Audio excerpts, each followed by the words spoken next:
This man doesn't fight. He decides what continues existing. Centuries of cursed mastery stuffed into a green-haired teenager who only softens for one chaotic pink goddess and the kids that came after. The world kept producing nightmares. He kept ending them, and somehow still came home. Welcome, legends, to Chronos Recom. I wrote this story myself, so if you have any suggestions or what-ifs you want to see, drop it in the comments below.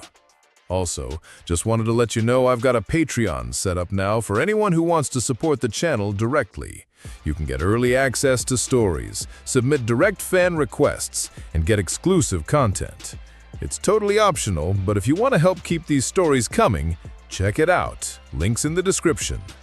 And don't forget to subscribe, like, and hit that bell so you never miss an upload. Let's dive into this story. The subway train hit the wall at 200 kilometers per hour, and then there was nothing but sound. The kind of sound that lives inside your bones. Metal folding in on itself like paper. Glass turning to rain. Human bodies meeting physics they were never built to survive. The lights died first. Every fluorescent tube above their heads popping in sequence, like something was running down the ceiling and ripping them out one by one. And then the tunnel caved. 300 tons of reinforced concrete came down on top of 12 rail cars and 400 passengers, and Tokyo stopped breathing. Izuku Midoriya was 10 years old. He was sitting in car number 7 with his headphones on and his backpack between his feet, watching the tunnel lights strobe past the window when the world ended. The impact threw him forward and then sideways and then somewhere he lost track of, because a steel support beam the size of a telephone pole punched through the collapsing roof and found the center of his chest on its way down. He felt it go through him. He felt his ribs break open around it. He felt the cold metal scraping against his spine. He felt his left lung collapse and his right lung follow it half a second later. The blood in his mouth tasted like copper and something older, something that had been waiting behind a door he had never opened, something that tasted like centuries. The beam pinned him to the floor of the overturned car. His back pressed against the ceiling that was now the ground. His legs were buried somewhere under a collapsed seat. There was no light. There was no air. There was only the weight of Tokyo sitting on top of his 10-year-old body and the sound of people screaming in the blackness around him. A girl was crying somewhere to his left, close, maybe 3 meters. She was saying please over and over, and the word came out wet because she was inhaling dust with every breath. He could hear her heartbeat. Fast, panicked, slamming against her ribs like a bird in a cage. He could hear 3 other heartbeats further away. Slower, fading. His own heartbeat stopped. He knew it stopped because he felt the silence in his ears where the rhythm used to be. He felt the cold spreading up from his fingers. He felt his vision, already useless in the absolute black, narrow to a point, and then wink out entirely. And then something opened. It felt like a fist unclenching after 1,000 years. It felt like an ocean breaking through a dam made of paper. It felt like every life he had ever lived reaching up through the dirt of his soul and grabbing him by the throat and pulling him back to the surface because they were not done with him, because the universe was not done with him. Because the machine still had gears that needed turning, and he was the only one built to turn them. White steam erupted from the wound in his chest. The flesh around the beam began knitting itself together, muscle fibers reconnecting, bone grafting itself to bone, the collapsed tissue of his lungs inflating like they were being filled by invisible hands. Reverse curse technique, the ability to multiply negative energy against itself and produce positive, healing force activated for the first time in this body, and it did so with a violence that made the air around Izuku's body ripple outward in a visible pulse. He grabbed the steel beam with both hands. His fingers were small, the hands of a child. The grip strength behind them belonged to something else entirely. He pulled the beam out of his own chest the way someone pulls a splinter from their thumb, the wound sealed shut behind it. The blood on his shirt was the only evidence it had ever been there. He stood up in the wreckage, a 10-year-old boy with green hair matted against his forehead and eyes that had changed. Those eyes were wrong. They were too still for a child. Too old. Too full of something that had no business living inside a body that young. They were the eyes of a man who had buried every person he ever loved and then kept walking for centuries after because dying was the one thing the universe would never let him do. Izuku Midoriya breathed in. The memories came all at once. A pink-haired boy with a scar on his face, standing alone in a field of dead sorcerers. That same boy, older now, mastering the techniques of the King of Curses while the world burned around him. Older still, a man walking through centuries like hallways, watching languages die and civilizations replace themselves. Megumi, Nobara, Gojo. Names that hit him like fists. Faces that belonged to people he would never see again in any world. He had been Yuji Itadori. He had become the Modulo, the final form. The one who carried every technique, every mastery, every weight the golden age of curses left behind. He had outlived everything. He had died, finally, mercifully, an old man in a room with no one in it, and his last thought had been something close to relief. And now he was here, 10 years old, standing in the wreckage of a subway train with a hole in his shirt and centuries of power flooding back into a body that was far too small for it. "I thought I was done," he said. His voice came out flat, hollow. It sounded like it belonged to someone reading the final line of a book they had already read 100 times. "I'm just a cog. I guess the machine still needs me." The girl was still crying, 3 meters to his left. Izuku turned his head. His eyes adjusted, or rather, his cursed energy extended outward in a field that mapped the space around him without requiring light. He could see her. Pink skin, small horns barely visible under her tangled hair. She was trapped under a section of collapsed paneling, her legs pinned but unbroken. Her tears left faint trails of something on her cheeks. Acid, he noted. Her body was producing it unconsciously from the stress. She was looking at him. She could see the white steam still rising from his chest. She could see the glow of something impossible in his eyes. "Are you?" she started, and then her voice broke. Izuku walked toward her. He lifted the panel off her legs with one hand and set it aside like it was made of cardboard. He crouched down in front of her. This close, he could feel the panic vibrating off her body, and beneath it, something brighter. Something that refused to be snuffed out, even buried under a collapsed city. This girl wanted to live. Wanted it with everything she had. He placed his hand on her head. His palm was warm from the reverse curse technique, still running through his system. "Walk toward the light," he said. She stared at him. Her mouth opened. Nothing came out. Izuku straightened and turned toward the mountain of debris blocking the tunnel in both directions. 300 tons of steel and stone and rebar and the bones of a dead subway system. The pro heroes on the surface were probably already working. He could feel the faint vibrations of impact above, someone with a strength-type quirk hammering at the rubble. They were hours away from breaking through. The heartbeats he could sense in the wreckage were getting slower. People were dying in the gaps between rescue. He raised 2 fingers, index and middle, pressed together. The gesture meant nothing to this body, but his soul remembered it like breathing. Dismantle. Invisible lines of spatial severance erupted from the tip of his extended fingers and cut forward in a cone. The rubble did not explode. It did not break. It separated. Every molecule finding the seam between itself and its neighbor, every bond undone with a precision that left the surfaces mirror smooth. Thousands of tons of compacted material fell apart like something had unzipped reality along its axis. Dust filled the air. Light, actual light, gray and dirty and beautiful, poured through the opening from the world above. The girl behind him made a sound. A small, strangled gasp. Izuku turned back to her. The light hit his face and she could see him clearly for the first time. Green hair, green eyes that held nothing green about their warmth, a child's face with the expression of someone much older. "Walk," he said again. She stood. Her legs shook. She walked toward the light on unsteady feet, and she kept looking back at him over her shoulder as she went. He stood there in the wreckage, unmoving, watching her go, and did not follow until she was clear. The other survivors stumbled toward the opening. 3 of them. The ones with fading heartbeats were already gone. He could feel their absence like missing teeth. He let the living pass him. Then he walked out into the gray Tokyo morning, blood on his shirt and centuries in his eyes, and nobody stopped him. Nobody asked him questions. In the chaos of rescue workers and screaming families and news helicopters, a 10-year-old boy walking away with a torn shirt was invisible. But the girl looked back one more time before her mother swept her up in her arms. She looked at him standing at the edge of the crowd. She memorized his face. She kept it locked in a room inside her head that she would open again 5 years later. And when she did, her whole life would change. Mina Ashido was 10 years old. She had just watched a boy her age pull a steel beam from his own body and cut through a mountain with his fingers. She would spend the next 5 years telling people about the subway miracle. Nobody believed her. She believed herself. 5 years is a long time when you are carrying the memories of 1,000.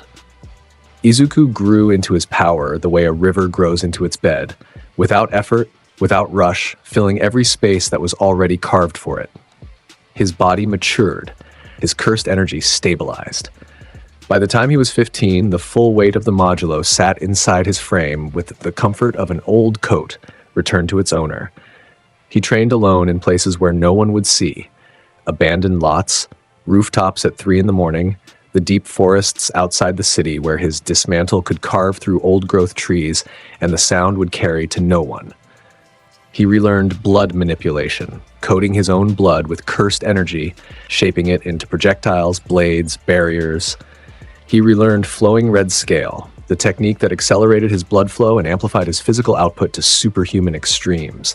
He relearned piercing blood, the compressed blood bullet that traveled faster than sound. He mastered black flash again, the convergence of cursed energy at the exact moment of physical impact, a distortion in space-time that multiplied the power of any strike by an exponential factor. In his previous life, he had learned to trigger it at will. In this life, his body needed time to sync with the memory. By 14, he could do it on demand. By 15, he could chain them.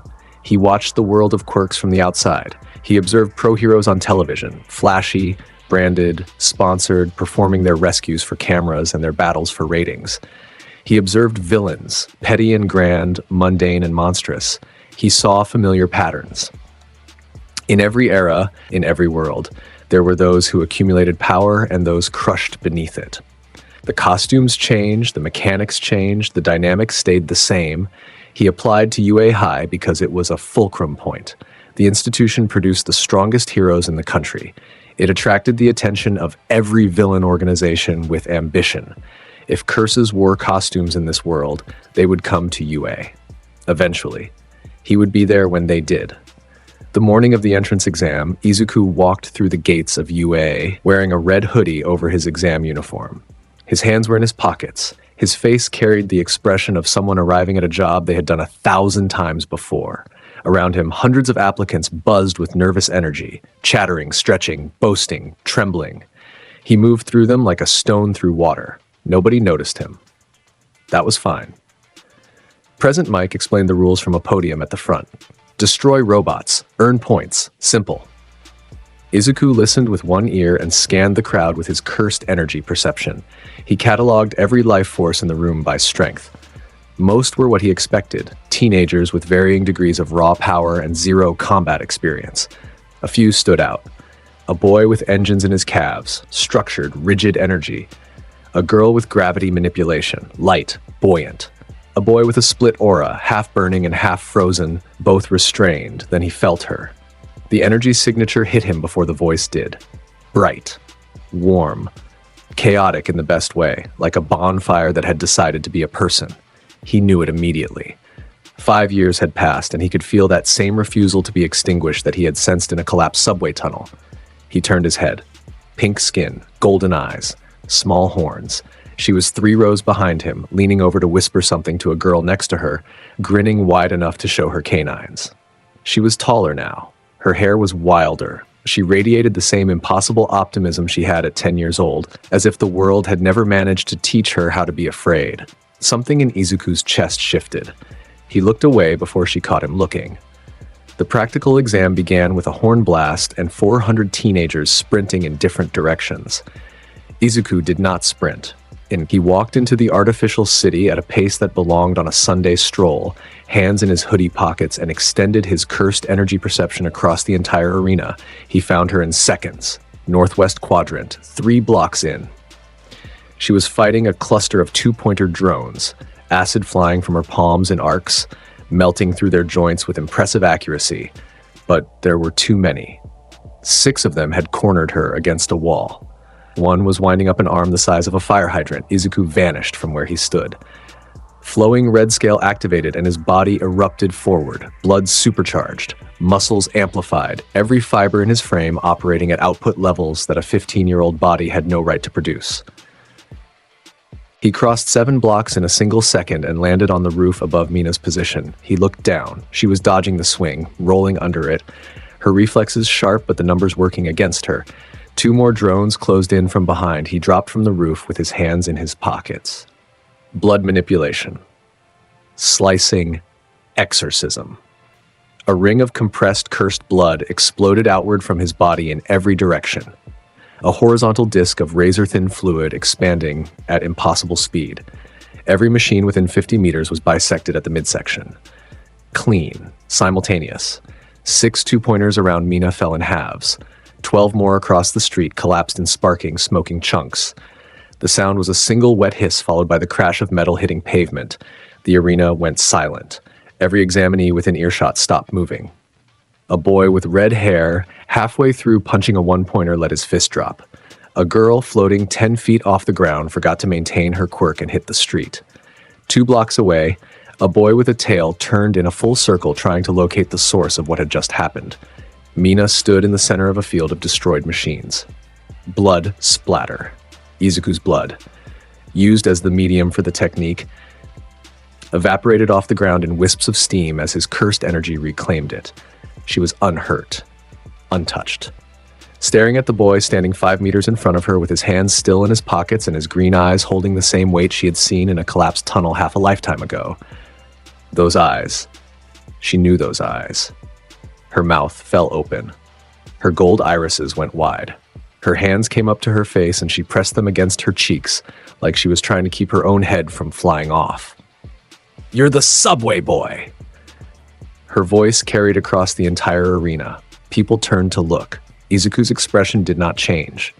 She tackled him. Full sprint, full body weight, arms around his neck, her momentum carrying them both back a half step. Izuku caught his balance with the ease of someone who had taken hits from entities that warped reality, and now a teenage girl was hanging off his shoulders with her legs off the ground and her face pressed against his collar. "You're so gloomy," she yelled, still hanging. Her voice was muffled against his hoodie. 5 years, and you still look like someone stole your lunch money and then erased your favorite show. Izuku stood there. His hands were still in his pockets. A girl was physically attached to his upper body, and his expression had moved exactly 0%. "I'm gonna fix that," she declared, pulling back just enough to look at his face with a grin that could power a small city. "I'm Mina Ashido, and I've been looking for you since I was 10, and you're stuck with me now." Something shifted behind his eyes. It was almost nothing. A millimeter of movement in the muscles around his mouth. The faintest crease at the corner of one eye. If you were not looking for it, you would miss it entirely. Mina saw it. Her grin got wider. She looked like she had just won the lottery, the championship, and a lifetime supply of ice cream all at once. "There it is," she whispered. "I knew you had feelings in there somewhere." She did not let go for a full minute. Other examinees walked past them. Some stared. Most just looked at the field of bisected robots and decided they did not want to be involved. In the observation room above the arena, a bank of screens showed every angle of every candidate. The UA faculty sat in tiered rows, tablets in hand, scores and notes accumulating in real time. The room had been buzzing with commentary since the exam began. It was silent now. Present Mike had stopped talking mid-sentence. His mouth was still open. His hand was frozen halfway to the microphone. On the central screen, a replay of Izuku's technique played in slow motion. The blood expanding in a perfect ring, the drones separating, the arena going still. "Did anyone?" Present Mike started. "I saw it," Midnight said. Her tablet was on the floor. She had dropped it without realizing. That wasn't a quirk, Ectoplasm said from the back row. His voice was flat with disbelief. That was a combat technique, executed, on a level. Shota. Principal Nezu spoke from his elevated chair, his voice carrying the tone of a creature who had just encountered something genuinely new. Do you have anything to add? Eraserhead sat in the front row. His capture scarf was loose around his neck. His eyes were locked on the screen, showing the green-haired boy with the pink girl hanging off his shoulders. His expression had the particular quality of a man who was watching something that broke every category he'd built over 20 years of hero work. That kid, Aizawa said. His voice was low. Whatever that was, it wasn't in the registry. It's nothing I've ever seen documented. He leaned back in his chair. His eyes did not leave the screen. I want him in my class. The exam continued. Izuku walked through the remainder of it with Mina attached to his right arm. She had claimed it and refused to relinquish her grip, chattering the entire time about how she had told everyone about the subway and nobody believed her, and now she had proof, and he was going to be her best friend whether he liked it or not. Izuku said nothing. He let her talk. His cursed energy, which had been radiating outward in a tight, controlled field since the moment his memories returned 5 years ago, softened by exactly 1 degree around her. If anyone with perception could have sensed it, they would have called it the equivalent of a held breath being released. Mina could feel it. She did not have the vocabulary to describe what she was feeling, but she felt it. Something in the air around him was less heavy when she was close. She held on tighter. The 0-pointer emerged at the 7-minute mark. A building-sized machine rising above the artificial cityscape, its shadow blacking out entire blocks. Examinees ran, screaming. A purple-haired girl tripped and fell in its path. The machine's foot rose above her. Izuku looked up. He extended 1 finger. Dismantle. A single invisible line of spatial severance traveled upward in a diagonal slash. The 0-pointer's leg separated at the knee joint. The entire machine lurched, its balance gone, and toppled sideways into an empty block with a crash that shook the arena. Dust billowed. The shadow vanished. The purple-haired girl on the ground looked up at the sky, where a building had been about to kill her. She looked at Izuku standing 2 blocks away with 1 finger extended. She fainted. Was that necessary? Mina asked, still holding his arm. She was going to die, Izuku said. You did it without even looking at her. I was looking at you. Mina's grip on his arm tightened. Her cheeks, already pink by nature, turned a shade closer to magenta. She opened her mouth, closed it, opened it again, and then punched him in the shoulder. You can't just say things like that with a straight face! Izuku's mouth twitched, 1 millimeter. Gone before anyone else would have caught it. The results came a week later.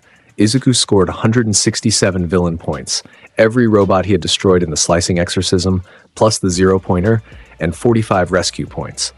The highest combined score in UA entrance exam history by a margin so wide that the second-place finisher looked like they had taken a different test. Mina scored 52 points.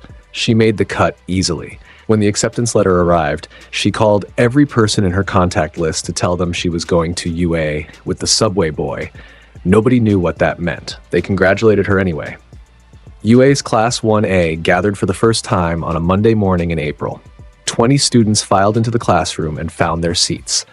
The energy was predictable: nervous excitement, posturing confidence, careful observation. Teenagers who had been told their entire lives that they were exceptional, now in a room where everyone else had been told the same thing. Izuku sat in the back row. His desk was by the window. His hoodie was still under his uniform, red fabric visible at the collar and cuffs. His posture said everything. Slouched, eyes forward, present but removed from the room in a way that made the air around his desk feel 3 degrees colder than the rest of the classroom. Mina had claimed the desk next to him. She was already turned sideways in her chair, both elbows on his desk, talking at him with enough enthusiasm to power the entire school. And then Sensei's going to be so intimidating, but I bet you'll just stare at him with your dead fish eyes and he'll have to respect that. Because honestly, Izu, your face is its own weapon. You named me, Izuku said. What? You called me Izu. We've known each other for... He paused. 20 minutes. Total. 14 minutes in the subway, 53 minutes at the exam. That's over an hour. We're practically married." She stuck out her tongue. "Izu." He looked at her. She looked back, unflinching, golden eyes daring him to argue. He turned back toward the window. "Fine." Mina's fist pumped. A boy with red hair, 2 rows forward, watched the entire exchange with his mouth slightly open. The door opened. Aizawa entered in his sleeping bag, unzipped himself from it like a butterfly emerging from the world's most depressing cocoon, and told the class to get changed for a quirk assessment. No one was impressed by his demeanor except Izuku, who recognized the efficiency of a man who had stripped every ounce of performance from his presentation and replaced it with pure function. The assessment was a series of physical tests: throw distance, sprint speed, grip strength, standing jump. Standard athletic measures amplified by quirk usage. Aizawa explained that the lowest scorer would be expelled. Some students panicked. Others set their jaws. Izuku completed every test at exactly the level required to place first without drawing excessive attention. He threw the ball 400 meters. He ran the 50-meter dash in 2 seconds.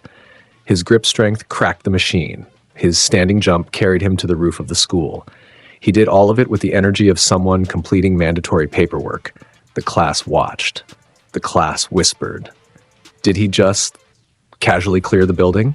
His ball is still going. I can still see it. What is his quirk?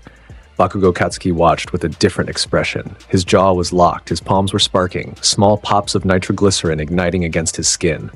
He was looking at Izuku's face. That face. Those eyes that looked through everything and everyone as though the entire world was a hallway Izuku was passing through on his way to somewhere else. Bakugo was accustomed to being the center of every room he entered. He was accustomed to people tracking him, measuring themselves against him, acknowledging his presence as a force. Izuku had looked at him once since the day began, and then looked away with the interest one gives a lamp. The rage building in Bakugo's chest was the kind that burns slow and detonates later.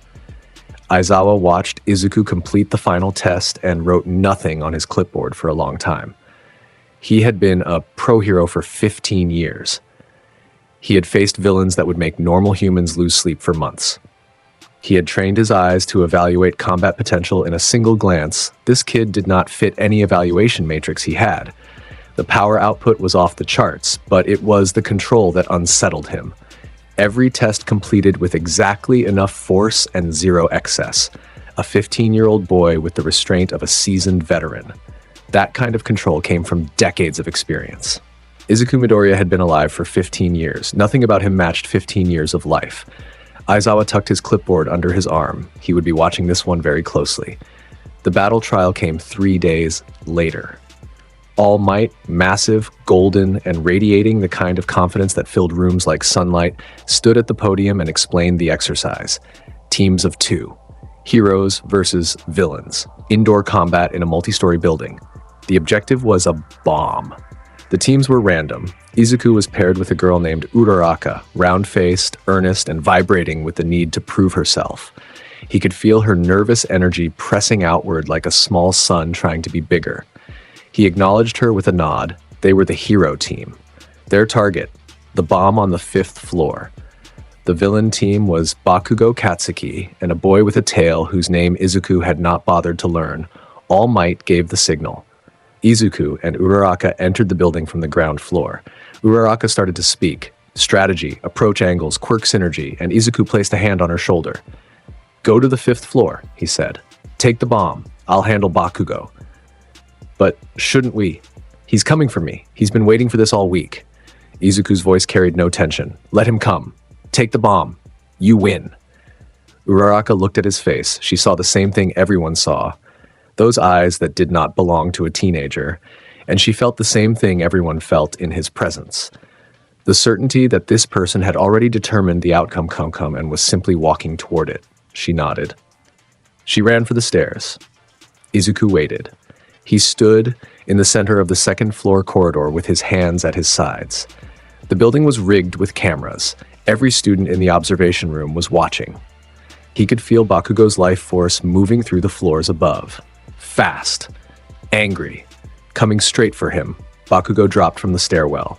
He came in hot, full sprint, right arm cocked back, palm aimed at Izuku's center mass. The gauntlet on his arm was glowing. He had been building up nitroglycerin sweat since the exercise began, storing it, waiting for this exact moment. "Midoriya!" he screamed. The name came out like an accusation, like Izuku had personally offended him by existing. "You think you can look through me? You think I'm nothing!" The gauntlet fired. The explosion was enormous. Concentrated nitroglycerin igniting in a directed blast that turned the corridor into a furnace. The walls cracked. The floor buckled. The camera in the corner of the room melted. Every student in the observation room flinched backward. Kirishima covered his eyes. Yaoyorozu gripped the railing. Mina leaned forward, her gold eyes locked on the screen. The smoke filled everything. Bakugo stood in the aftermath with his arms still extended, breathing hard, his teeth bared in something between a grin and a snarl. The smoke cleared. Izuku stood in the same spot. He had raised one hand, open palm, fingers spread, and caught the full force of the blast against it. His palm was burned black. The skin was peeling. White steam was already rising from the wound as tissue regenerated in real time, layers of epidermis rebuilding themselves over fresh pink skin. His expression had changed by exactly 0 degrees. Bakugo's grin died. "You fight for pride," Izuku said. His voice was flat, even. The words landed like stones dropped into a still pond. "You fight for ego. I don't need a meaning or a reason to stop you. I just do it." He stepped inside Bakugo's guard. One step. The distance between them closed from 3 meters to 0 in the time it took Bakugo's heart to beat once. Izuku's right fist pulled back.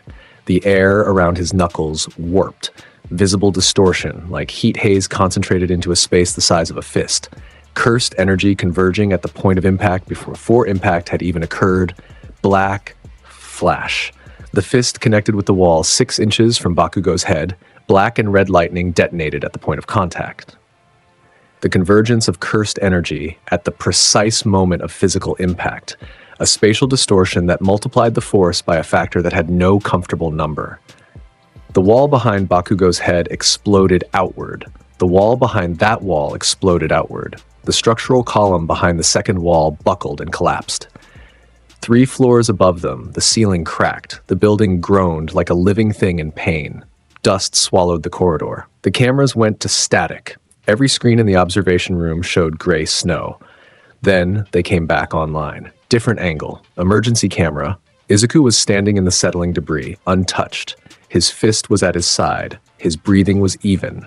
Bakugo was on his knees. His eyes were wide and empty. His hands were shaking. Nitroglycerin popping uselessly against his palms in tiny pathetic sparks. He was staring at the hole in the building. The hole that went through 2 walls and a structural support. The hole that was 6 inches from where his skull had been. He could feel it. The displaced air still pressing against his face. The aftershock still vibrating in his teeth. The absolute total understanding that if that fist had been aimed differently, by a margin that most people could not measure, he would have stopped existing. "That," Izuku said, looking down at him, "was next to you. Understand the difference." Bakugo did not respond. Bakugo was not sure his mouth still worked. In the observation room, 20 students stood frozen. The silence was the kind that has texture. Ida Tenya was gripping his tablet. The screen had cracked under his fingers. He did not notice. His engines were humming, an involuntary response to stress that he could not control. Was that one punch? Uraraka asked from the doorway. She had secured the bomb 30 seconds ago. Her voice was small. It was one punch that missed on purpose, Kirishima said. His face was the color of paper. That building has structural damage on 3 floors, Yaoyorozu said. Her voice was steady, but her pen was shaking. From a single strike, aimed at a wall. Todoroki Shoto, standing in the back corner of the observation room, said nothing. His heterochromatic eyes were locked on the screen. His left hand, the fireside, was clenched so tight that steam was rising between his fingers. All Might stood at the podium. His smile was intact. It was always intact, but the muscles in his jaw were working, and his eyes, normally bright and encouraging, held something they had never held in front of students before. That was the face of a man recognizing a peer. Mina was the only person in the room with a different expression. She was grinning, wide and bright and proud in a way that had nothing to do with power. "That's my Izu," she said, loud enough for the room to hear. 18 heads turned to look at her. She waved. What? He's incredible. Bakugo did not get up from the floor for 90 seconds. When he finally stood, he walked out of the building without looking at anyone. His hands were in his pockets, mimicking, unconsciously, the posture of the boy who had just rewired his entire understanding of where he sat in the world. He did not speak for the rest of the day. The weeks that followed were strange. Izuku attended class, he completed assignments, he performed in training exercises at a level that made every grading rubric meaningless. The teachers stopped scoring him on the same scale as his classmates because the numbers required to represent his performance broke their forms. But it was the spaces between class that told the real story. Mina sat with him at lunch every day. She brought him food from the cafeteria line because he would forget to eat if left to his own devices. She talked enough for both of them, about her friends, about music, about a movie she wanted to see, about the way Kaminari had electrocuted himself trying to charge his phone in class. She filled every silence around him with color and sound and life, and he let her. He never told her to stop. He never moved away. He never put distance between them. The rest of the class watched this dynamic with varying degrees of fascination. Kirishima was the first to approach Mina about it. "So you and Midoriya. He's my gloomy boy," Mina said without looking up from her phone. "I claimed him. It's done. Does he know that?" "Oh, he knows." She grinned. "He pretends he doesn't. That's how I know he likes it." Izuku, across the cafeteria, was looking out the window with a cup of tea in his hand. To anyone else, he appeared completely disengaged. Mina knew better. She had learned to read the language of his posture, the slight tilt of his head that meant he was listening, the tension in his shoulders that meant something was bothering him, the exact degree of his slouch that indicated whether he was tired or just performing tiredness to keep people away. He was listening now. She could tell by the way his thumb was moving against the side of his cup, a tiny unconscious gesture that only happened when her voice was in the room. She smiled into her phone and kept talking to Kirishima. The world outside UA was changing. Izuku could feel it in the same way he had always felt it. A shift in the pressure, a thickening of hostile intent in the air, the gathering of something malicious at the edges of polite society. In his first life, he had called it cursed energy. In this world, it wore different costumes, but the feeling was identical. Something was coming for UA, something with teeth. The USJ, Unforeseen Simulation Joint, was supposed to be a rescue training facility. 13 had built it to simulate natural disasters. It was supposed to be safe. The portal opened without warning. Purple-black mist swirled into existence at the center of the dome and began disgorging bodies. Dozens of them, then hundreds, villains pouring through like an infection spreading through a wound. They came armed. They came prepared. They came with a specific target in mind. Kurogiri's mist scattered the class before anyone could form a defensive position. Aizawa launched himself into the horde, capture scarf flying, eyes blazing with erasure, and began taking them apart with the brutal efficiency of a man who had been fighting outnumbered for his entire career. But there were too many. Izuku stood at the top of the central stairs. The mist had tried to take him. He had felt the warp energy reach for his body, and his cursed energy had rejected it, pushed it away. The portal could not move something that did not consent to be moved. The mist retreated from him like oil from water. 7 students remained with him at the top of the stairs, those who had been close enough to his cursed energy field to be shielded from the warp. Mina was one of them. She stood at his right side, her acid pooling in her palms, her face set with the kind of determination that comes from being scared and refusing to show it. Below, in the central plaza, Aizawa was fighting. He was winning on volume, villains going down one after another, but Izuku could see the man's stamina dropping. His blinks were getting longer. His quirk was flickering. It was a matter of minutes. A man with a hand on his face stood at the edge of the plaza. Tamura Shigaraki. His voice carried up to the stairs, scratchy and petulant and dripping with the kind of malice that comes from someone who was never taught to be anything else. "Where is All Might?" Shigaraki whined. This was supposed to be his schedule. We brought the perfect counter for him. He gestured behind him. Something stepped out of the mist. The Nomu was wrong. Izuku recognized it immediately. The way its body was assembled from parts that did not naturally belong together, the stacked auras of multiple abilities crammed into a single frame, the absence of anything resembling a soul behind its eyes. It was a vessel. An empty thing given purpose by someone else's hand. In his first life, Izuku would have called it a cursed corpse. In this world, it was called a bioengineered weapon. The difference was cosmetic. The Nomu launched itself at Aizawa. It moved at speeds that a creature its size should never reach. Aizawa saw it coming, tried to erase its quirks, and found that the thing operated on a level his eyes could not reach. It grabbed his arm and slammed him into the ground hard enough to crater the concrete. His elbow shattered. His face hit the floor. Blood sprayed. Mina's hand found Izuku's sleeve. She was shaking. She was watching her teacher get broken on the ground by something that looked like it was made from a nightmare. Izuku placed his hand over hers. "Stay here," he said. "Izu, I'll be back in a minute." He walked down the stairs. His posture did not change. His pace did not quicken. He descended the steps with his hands at his sides and his cursed energy expanding outward in a wave that pressed against every villain in the plaza like a change in atmospheric pressure. The foot soldiers at the perimeter felt it first. They stepped backward without knowing why. Their bodies moved before their brains could process the signal, a primal, animal response to the presence of something so far above them on the food chain that their nervous systems screamed retreat before they could form the thought. Shigaraki tilted his head. He scratched his neck. "Who's this kid?" Izuku reached the bottom of the stairs and stopped. He stood 20 meters from the Nomu. His eyes moved from the creature to Shigaraki to the mist behind them, cataloging threats the way a craftsman counts tools in a workshop. "Eraserhead is done," Shigaraki said, grinning behind the hand on his face. "And All Might isn't coming. You're just a student, a kid playing dress-up." Izuku looked at him. Just looked. Flat eyes, ancient weight, stop. The expression of someone who had heard threats from beings that could reshape reality and found them equally unimpressive. The Nomu charged. It was fast. Faster than anything in this building should have been.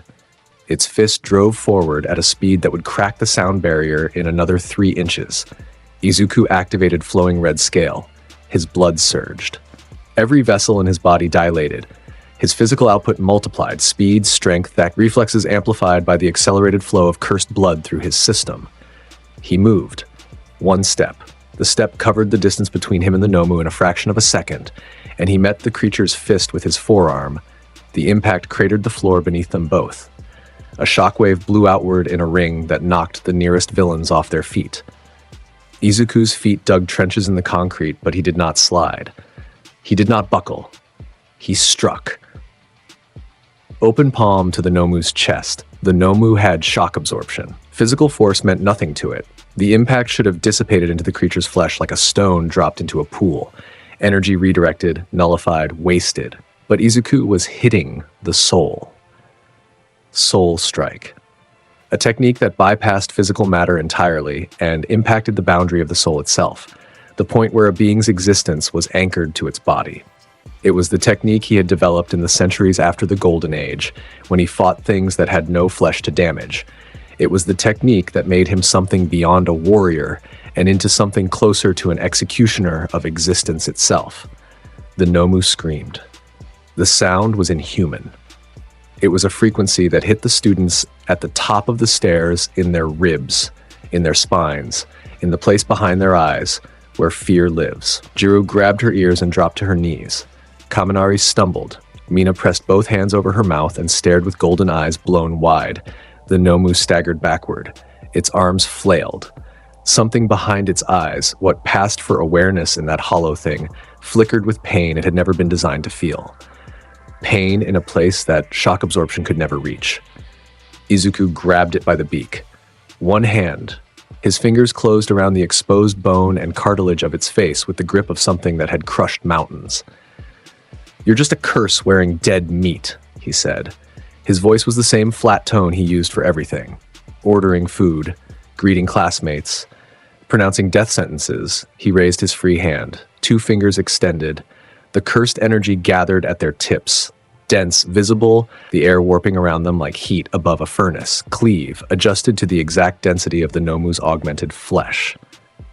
adjusted to the stacked quirks woven through its cellular structure, adjusted to cut through everything it was, every layer, every implant, every artificial enhancement, in a single cascading severance. The Nomu split apart. From the top of its skull downward, invisible lines of spatial cutting carved through its body in a cascade that took less than a second. It did not fall in pieces, it unraveled, came apart like a thing made of thread, each thread severed in sequence, the structure losing coherence until there was nothing left but ribbons of organic matter drifting toward the ground. The ribbons caught fire, cursed energy igniting the remains. The ash drifted down like gray snow. The USJ went silent. Shigaraki stopped scratching his neck. Both hands dropped to his sides. The grin behind the face hand vanished. Izuku could see the man's visible eye, wide, the pupil contracted to a pinpoint. "What are you?" Shigaraki screamed. The words cracked in the middle. His voice pitched upward with something that sounded very much like fear. Izuku turned those flat, ancient eyes on him. He stared at Tamura Shigaraki the way a man stares at an insect that has just bitten him. Aware of it, annoyed by it, and completely certain of how the interaction will end. "I'll kill you," Izuku said. His voice carried zero anger, zero heat, zero performance. "I don't care if it's today or 100 years from now. I will hunt you down and eradicate you." Shigaraki ran. Kurogiri opened a portal behind his master, and Shigaraki threw himself through it. His body language, the way his shoulders hunched, the way his feet scrambled, the way his hands reached for the portal like a child reaching for a parent, told the entire story. A man whose entire identity was built on watching things die had just encountered something that made him feel like prey. The portal closed. The remaining foot soldiers dropped their weapons. Several of them were already on their knees. Izuku turned and walked back toward the stairs. His pace was the same. His posture was the same.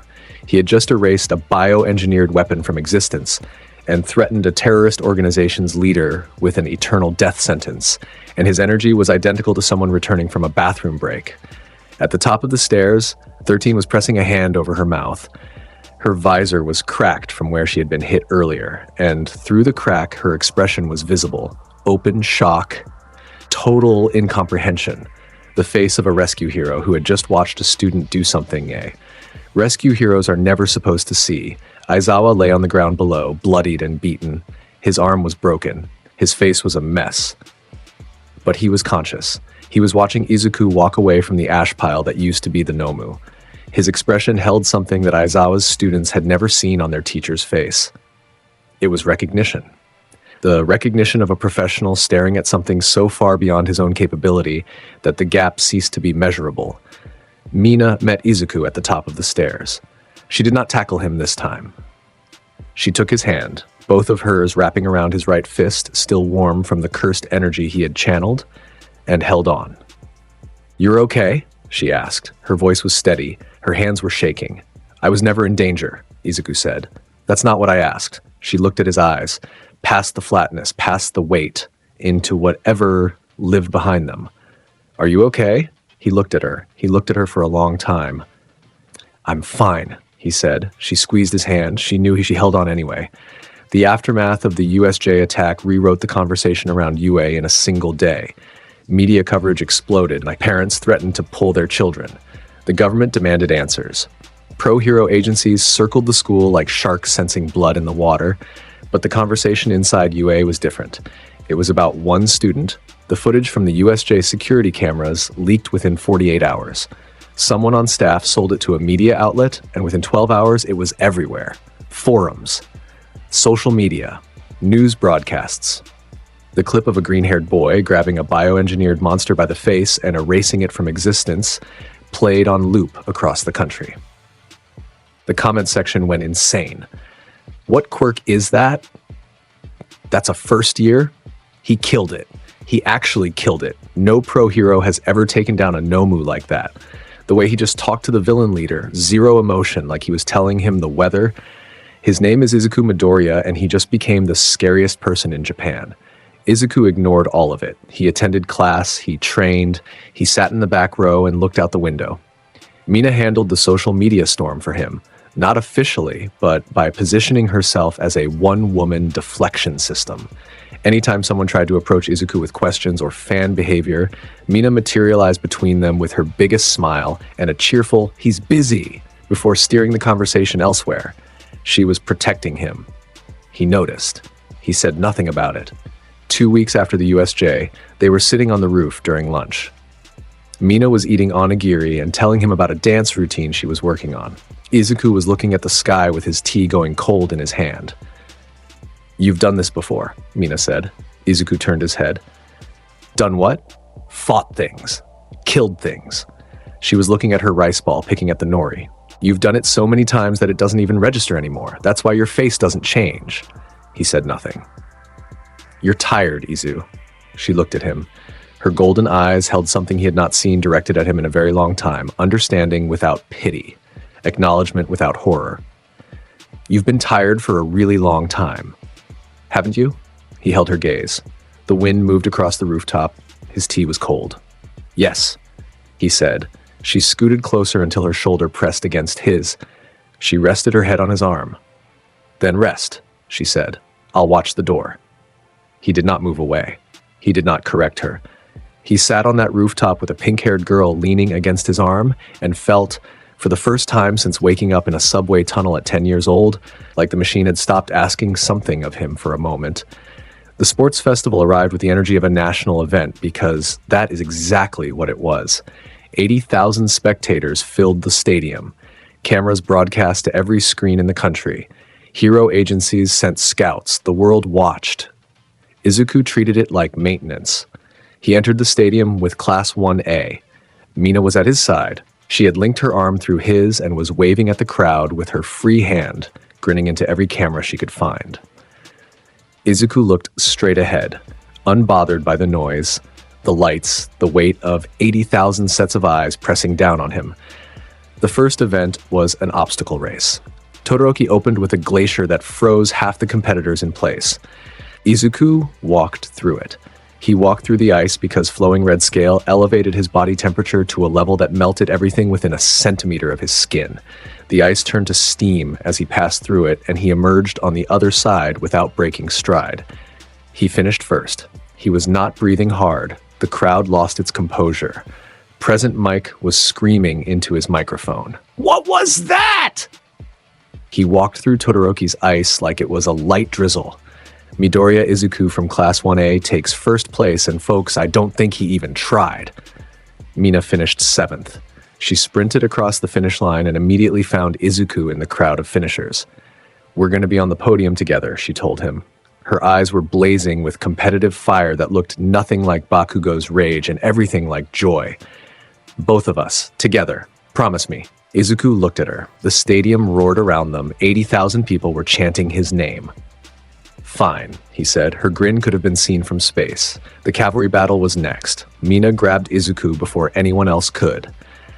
"You're mine," she announced to the entire staging area. Tsuyu and Tokoyami joined them. Tsuyu for mobility, Tokoyami for defense. Izuku wore the 10 million point headband because of course he did. Every team came for them. Every team failed. Izuku did not attack anyone during the cavalry battle. He stood at the center of his formation and radiated cursed energy outward in a pressure field that made anyone who came within 5 meters feel like they were trying to run uphill in deep water. Their legs slowed, their coordination degraded, their instincts screamed at them to turn around. Not a single headband was taken from their team. They won without Izuku throwing a single punch. "He didn't even do anything," Kaminari shouted from the sideline. "He just stood there and everyone backed off like he was a force field." "That's because he is a force field," Jiru muttered. The tournament brackets went up. The one-on-one fights. The crowd was electric. They had watched Izuku dominate 2 events with what appeared to be 0 effort, and now they were going to watch him fight. Izuku moved through the early rounds without ceremony. His first opponent, a support course student who had built a gadget specifically to counter him, surrendered before Izuku reached the center of the ring. Just stood there, looked at his face, and walked to the edge with her hand raised. "I forfeit," she said into the microphone. "I'm sorry. I looked at his eyes and my body won't move forward." The crowd went silent. Then they went insane. Mina fought through her own bracket with everything she had. Her acid work was brilliant, creative, aggressive, using the fluid dynamics of her quirk in ways that made the audience gasp.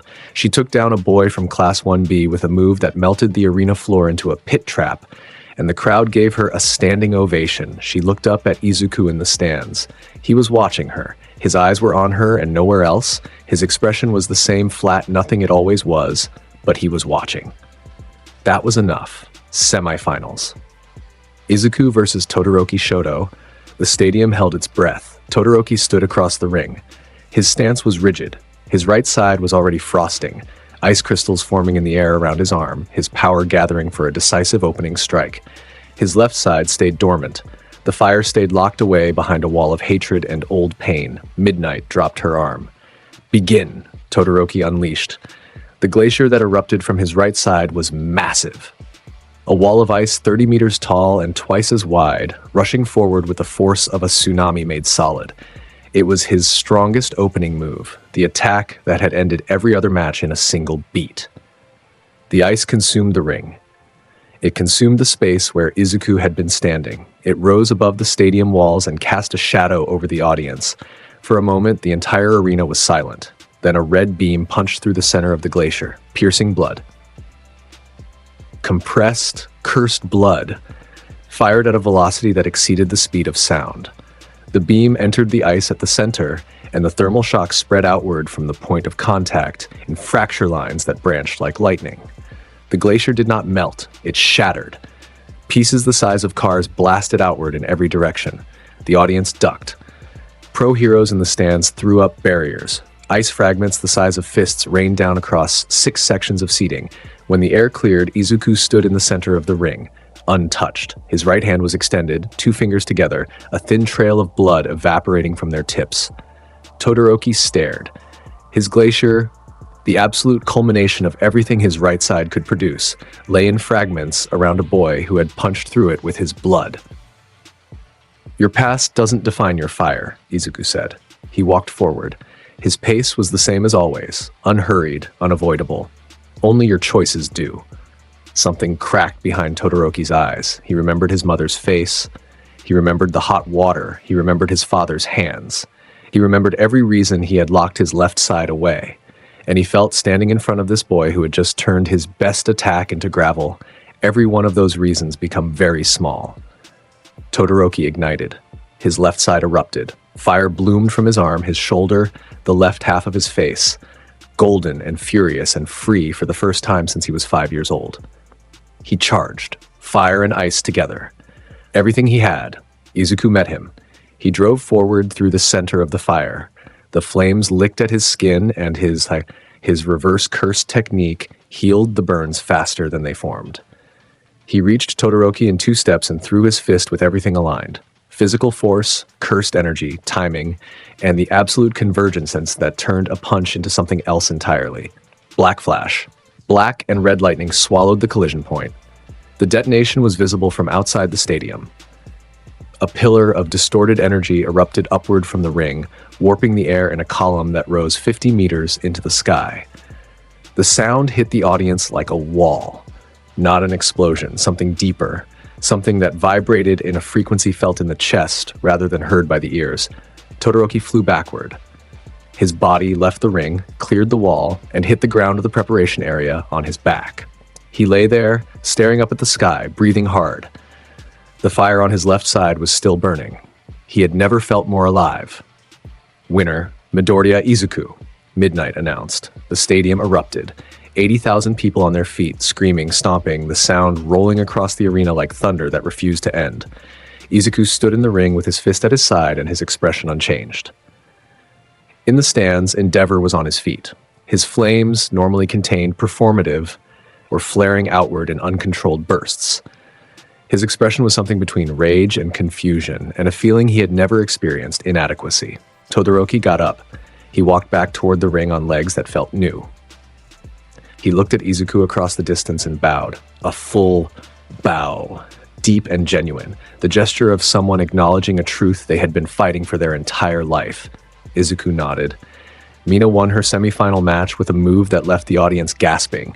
She had acid surfed across the ring at impossible speed, closed the distance before her opponent could react, and slid beneath their guard to push them out of bounds with her momentum. It was graceful. It was creative. It was everything Mina was. The finals, Izuku versus Mina. She stood across the ring from him. Her hands were on her hips. She was grinning. "Don't you dare hold back, Izu," she said. "I'm always holding back," he said. "Then hold back a little less." He looked at her. Something in his eyes shifted. "You want the podium together. That was the promise." "Yeah? We're already both in the finals." Mina blinked. Then she burst out laughing. "You big nerd. Fine, I'll come to you then." She charged. Her acid hit the ring floor and she surfed across it, a wave of corrosive fluid carrying her forward at a speed that would have surprised any other opponent. She launched herself at Izuku with her palm extended, acid spraying in an arc. Izuku caught her wrist. He redirected her momentum, spun her once, and set her down on her feet, facing away from him. The entire exchange took less than a second and looked more like a dance move than a combat interaction. Mina stood there, blinking. Her acid dripped harmlessly onto the floor. She turned around. "Did you just dance floor me?" "Your footwork is good," Izuku said. "You should use it more." Mina's smile could have split her face in half. She came at him again, and again, and again. Each time he redirected her, never hitting, never hurting, always moving her with the minimum force required, always matching her rhythm with a precision that made it look choreographed. The audience did not understand what they were watching. It looked like a fight. It felt like something else, something private, something only these two people in the center of that ring were part of. After 90 seconds, Mina stopped. She was breathing hard, sweating, grinning. "I can't beat you," she said. "No," Izuku said. "You're stupid strong." "Yes." She walked forward until she was standing right in front of him. She stuck her hand out. "Congratulations, Izu. You won." He looked at her hand. He took it. He held it for a beat longer than a handshake required. "We're on the podium together," he said. "Yeah, we are." She threw her arms up. The crowd, which had been watching this entire exchange in confused silence, exploded into cheers. They did not fully understand what had just happened, but they knew it was something good. Izuku stood on the first place podium. Mina stood on second.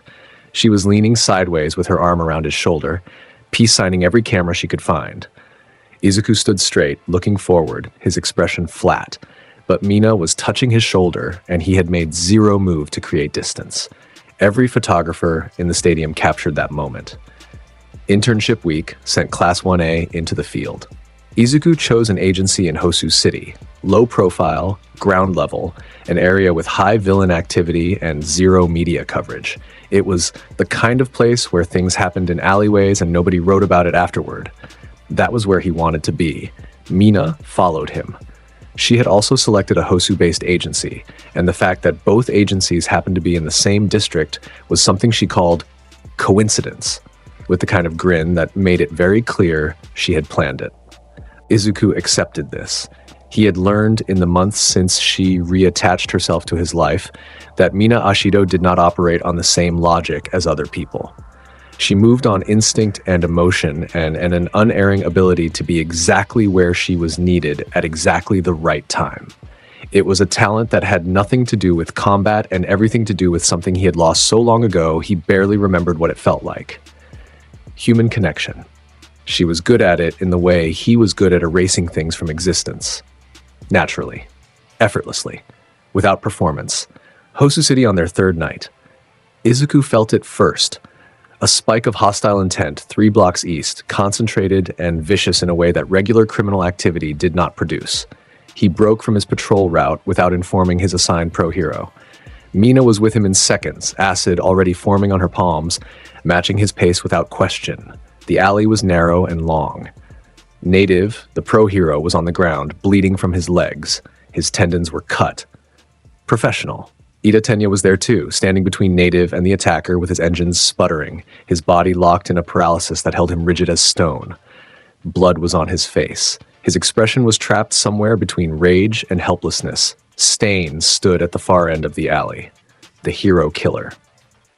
His blade was drawn. His tongue was running across the flat of it, and his eyes, intense, messianic, burning with the particular madness of someone who had turned murder into philosophy, were fixed on Ida with a predator's focus. "Another fake hero," Stain said. His voice was a rasp, sandpaper and certainty. "You came for revenge. You came for yourself. That makes you the same as every other." "Move," Izuku said. He had entered the alley without sound. He stood 3 meters behind Stain, hands at his sides, his cursed energy pressing outward in a field that made the air in the alley taste like iron.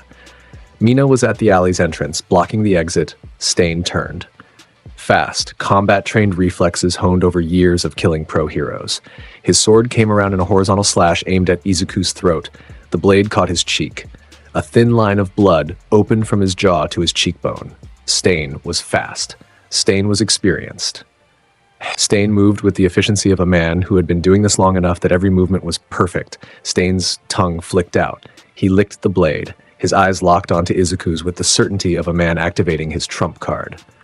"You are paralyzed, fake hero," Stain said. The words came out with absolute confidence. His quirk, Blood Curdle, activated the moment he ingested another person's blood. Full body paralysis. Unavoidable. Absolute. Izuku stared at him. 1 second passed. 2 seconds. 3 seconds. Izuku did not fall. He did not sway. He did not freeze. He stood exactly where he had been standing, with the exact same posture, looking at Stain with those flat, ancient eyes that held nothing the hero killer could read. Stain's expression shifted. Confusion crept in at the edges. His quirk was active. He could feel it engaged, targeting, working. But the boy in front of him was not responding. Then Stain's sword hit the ground. His hands went to his throat. His fingers clawed at the skin below his jaw.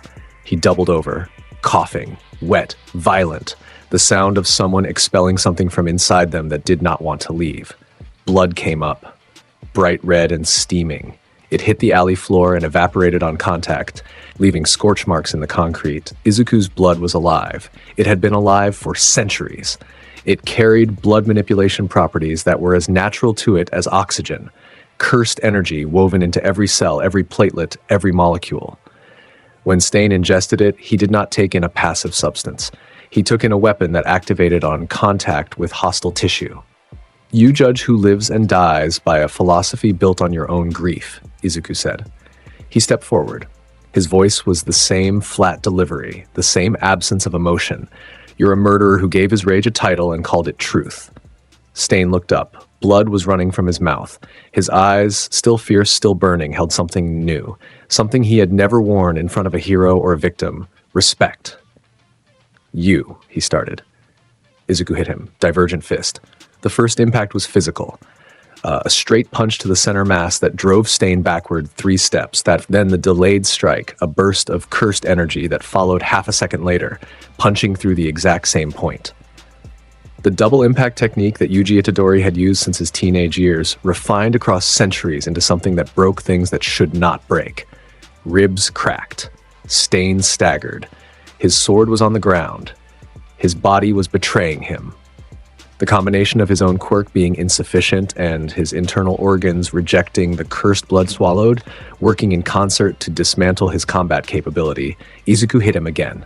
Same technique, different target. Sternum this time. The crack was audible. Stain folded at the center, his knees hitting the ground, his arms going limp. He was done.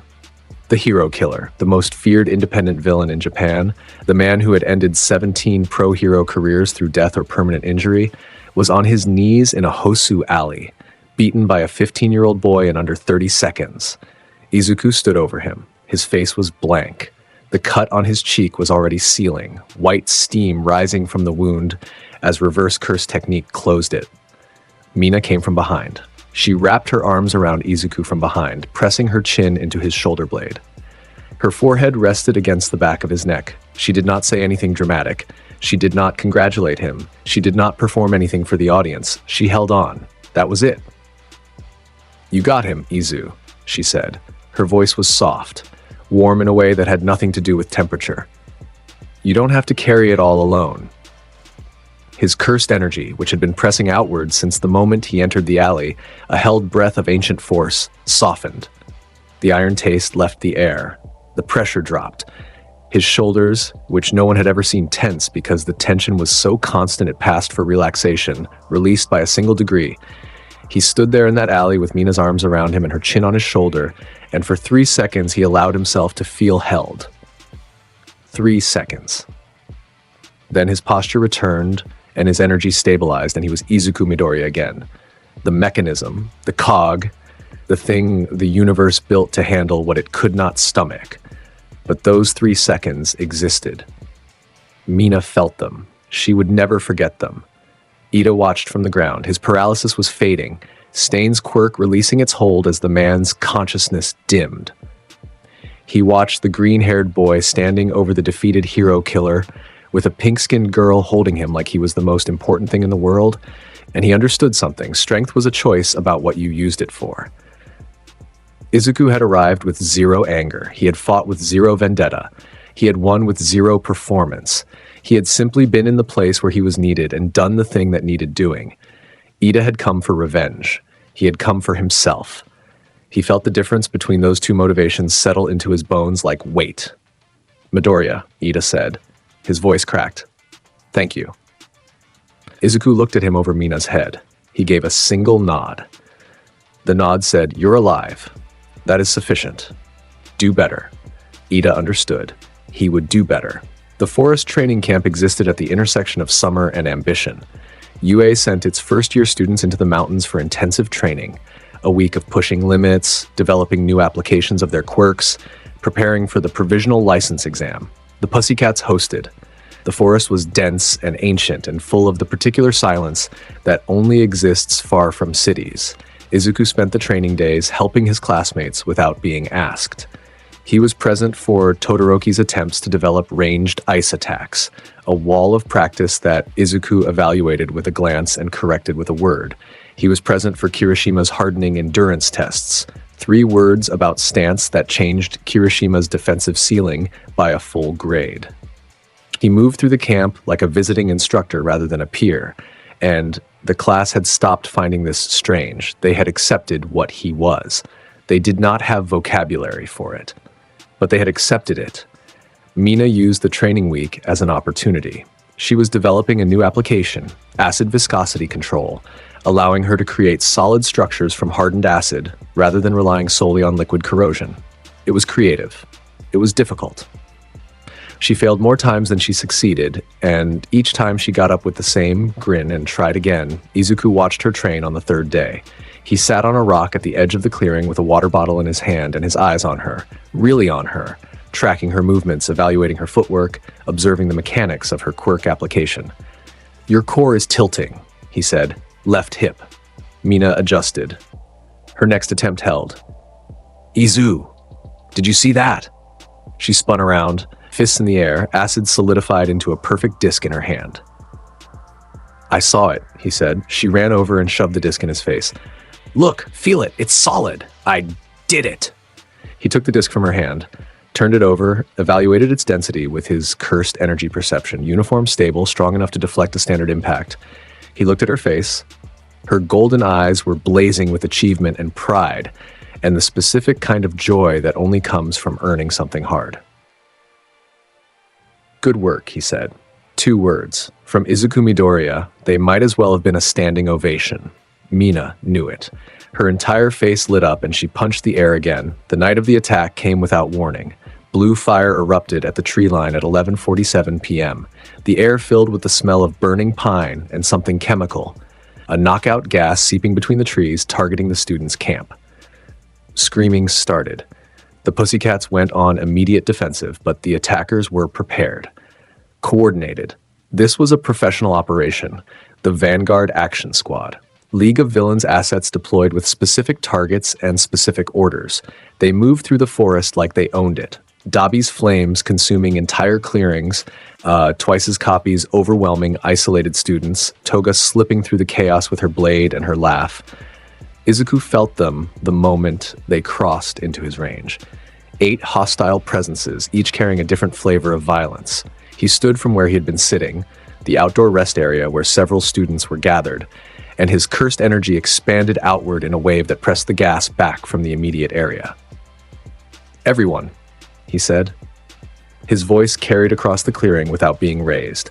The flatness of it cut through the panic like a blade through paper. Stay together. Move toward the main lodge. They listened.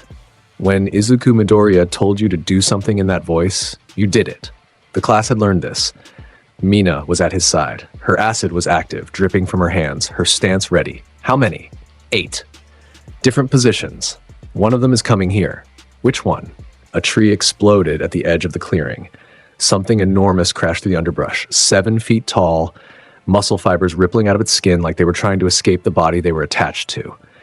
The man's face was split in a grin so wide it looked like it was trying to eat its own ears. Muscular. I heard there's a strong kid here. He was laughing. Muscles writhed across his arms and torso, stacking layer over layer, each one amplifying the last. I want to fight the strong kid. His eyes found Izuku. The grin got wider. There you are. Izuku stepped forward. He positioned himself between Muscular and the rest of the clearing, between Muscular and Mina. His posture shifted, shoulders forward, weight dropped, the stance of someone preparing to receive force without retreating. Get them to the lodge, Izuku said over his shoulder. Izu. Mina. His voice was the same flat tone, but something underneath it shifted. A weight, a seriousness, a thing that sounded almost like asking. Please. She stared at his back. She looked at the monster across the clearing. She looked at the students behind her, scared, confused, some of them already shaking. You better come back to me, she said. I always come back, he said. That's the problem. She almost laughed. Almost. She turned and began herding the others toward the lodge, her acid creating a barrier behind them to block the gas. She looked back once. Izuku was still standing there, facing the giant, his hands at his sides. He looked small from this distance. That was wrong. She knew it was wrong. But for 1 second, the visual of a lean teenager facing a mountain of muscle in a burning forest made her heart clench. She kept moving. She trusted him. Muscular charged. The first hit came at full force. A right cross powered by layers of augmented muscle fiber that hit like a freight train. The impact drove Izuku's feet 3 inches into the dirt. His arms were at his sides. He had taken it on his torso. His ribs cracked. He felt them crack. Reverse curse technique engaged. The ribs reset in the time between heartbeats. White steam rose from his midsection. More. Muscular screamed. He hit again. Left hook. Izuku's shoulder took it. The joint popped out of its socket and reset before the arm even dropped. Another punch. Another. Another. Each one a truck impact. Each one creating shockwaves that flattened the grass in a radius around them. Izuku stood there. He took it. He took every hit that Muscular threw at him with the patience of something that had been hit by worse and survived. His body broke and rebuilt, the cycle so rapid that it appeared he was taking 0 damage at all. White steam poured off him in continuous streams. His expression did not change. Muscular's grin faltered. He hit harder, stacked more fibers, 3 layers, 5, 7, each punch carrying force that could crack building foundations. Izuku's body moved with each impact, swayed, rocked, adjusted, and returned to its starting position every time. Why won't you go down? Muscular roared. You're boring, Izuku said. Muscular screamed and wound up his biggest hit yet. Every fiber deployed, his arm ballooning to 3 times its normal size, the air compressing in front of his fist as it descended. He brought it down on Izuku's head like a hammer made of flesh. Izuku caught it, 1 hand. Open. His fingers wrapped around Muscular's fist and held it in place with a grip that the villain could not break. Muscles strained. Fibers tore themselves trying to force through. Izuku's arm did not tremble. He looked up at Muscular through the gap between their connected hands. His eyes were the same as always. Ancient. Flat. Tired. You want to see blood, Izuku said. His voice was low. The same volume, the same tone, but the air around him changed. The temperature dropped by several degrees. The grass beneath their feet turned black as cursed energy pressed into the earth. Izuku released Muscular's fist and stepped back. 2 steps. He raised his hand, not a fist, just a hand, and formed a sign with his fingers. Slow. Each position of his fingers was a sentence in a language that predated human civilization. Muscular watched. His muscles were still deployed, still rippling, still ready. But something in his lizard brain was firing a signal that the rest of his mind was too proud to hear. Run. Domain expansion. The words came out the same as everything else from Izuku's mouth. Flat, factual. The way someone says, I'm turning left here while driving. The world changed. The forest vanished. The sky vanished. The earth beneath them vanished. What replaced it was a space that should not exist. A structure rising from every direction simultaneously, made of compacted matter and bone and something that predated matter itself. The shrine was vast, impossibly vast, rising in layered tiers toward a ceiling that did not exist, stretching in every direction to walls that were not walls but the boundary between this compressed space and the reality it had replaced. The color was red. Everything was red. The air tasted like blood and ancient things. Muscular stood in the center of it. His muscles were still deployed. His grin was gone. What? He started. Benevolent shrine. The sure hit effect activated. Within the domain there was no dodging. There was no defense. There was only the technique finding its target with absolute certainty because that was what domains did. They guaranteed the hit. Every hit. All of them. Millions of facial slashes descended on Muscular's body in simultaneous cascade. Dismantle. Adjusted for the density of augmented muscle fiber. Each slash targeted a specific layer of the stacked enhancement, peeling it away with the precision of something that understood exactly what it was destroying. Layer by layer. Fiber by fiber. The augmentation that made Muscular what he was being carved off his body, like bark from a tree. He screamed. The sound did not leave the domain. Inside the shrine, it echoed from every surface and multiplied, a man's voice being torn apart by the space itself, reflected back at him from walls that were made of the same energy that was destroying him. The fibers came apart, red and raw, falling from his body in ribbons that burned to ash before they hit the ground. His augmented form shrank. The mountain of muscle deflated. What was underneath? A man, just a man, average-sized and pale and bleeding from 100 paper-thin cuts, emerged from the ruin of his own power. Muscular. Hit the ground. He was alive. Izuku had been precise enough to destroy only the augmentation and leave the man beneath it intact. That level of control, within a domain that guaranteed hits to everything within its boundaries, required centuries of mastery. The domain collapsed. Reality reasserted itself. The forest returned. The night sky returned. The burning trees and distant screaming returned. The air that had been held inside the shrine rushed outward in a displacement wave that bent the trees in a 10-meter radius backward. Muscular lay on the ground. Powerless. Bleeding. His mouth was open, and his eyes were staring at something that existed only in his memory now. The inside of a space that a human mind was never supposed to see. He was whimpering. Izuku stood over him. His breathing was even. His hands dropped to his sides. The cursed energy expenditure of a full domain expansion, the pinnacle of jujutsu combat, had cost him nothing visible. His reserves were old and vast and self-replenishing in ways that this lifetime's energy systems could not explain. He turned from Muscular's broken body and looked toward the lodge. The fires were still burning. He could sense the class moving toward safety. He could sense Mina's energy signature, bright, warm, panicked, hurting them forward. He walked toward her. Through the burning trees, through the chaos of the attack still unfolding around them, he walked toward the one energy signature in the forest that made the machine inside him feel like something other than a machine. He found her at the lodge perimeter. She had gotten everyone inside. She was standing at the door like a guard, acid coating both arms, her face set with stubborn determination. The moment she saw him emerge from the tree line, her expression cracked. Izu! She ran. She crossed the distance between them and hit him at full speed, arms around his middle, face against his chest, hands gripping the back of his shirt with a strength that had nothing to do with combat. You're okay, you're okay, you're okay. She was saying it into his shirt, the words muffled, her voice breaking at the edges. He stood there. The forest burned around them. Orange light moved across his face. Pro-heroes were arriving in the distance. He could feel their energy signatures converging on the camp. The attack was ending. The immediate danger was passing. Mina's grip on his shirt tightened. She was shaking. Izuku raised his hand. He placed it on the back of her head. His fingers settled into her pink hair with a gentleness that he had not displayed in this lifetime or the last 1,000 years of his previous one. He held her against his chest and looked out at the burning forest. His eyes were what they always were. ancient, flat, tired.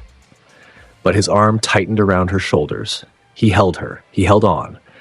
And in the orange light of the burning trees, with the sound of sirens growing closer and the night air carrying the smell of smoke and sap and the aftermath of violence, Izuku Midoriya did something he had not done since the Golden Age ended.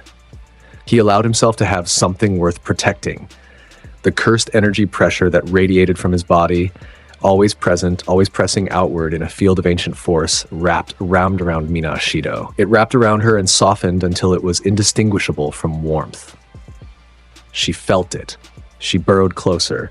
Somewhere in the burning forest behind them, Muscular still lay on the ground, whimpering at the memory of a shrine that had dismantled him. Somewhere in the city, Tamura Shigaraki was receiving reports of a failed operation and a student who had deployed a technique that his master would recognize as something impossibly old.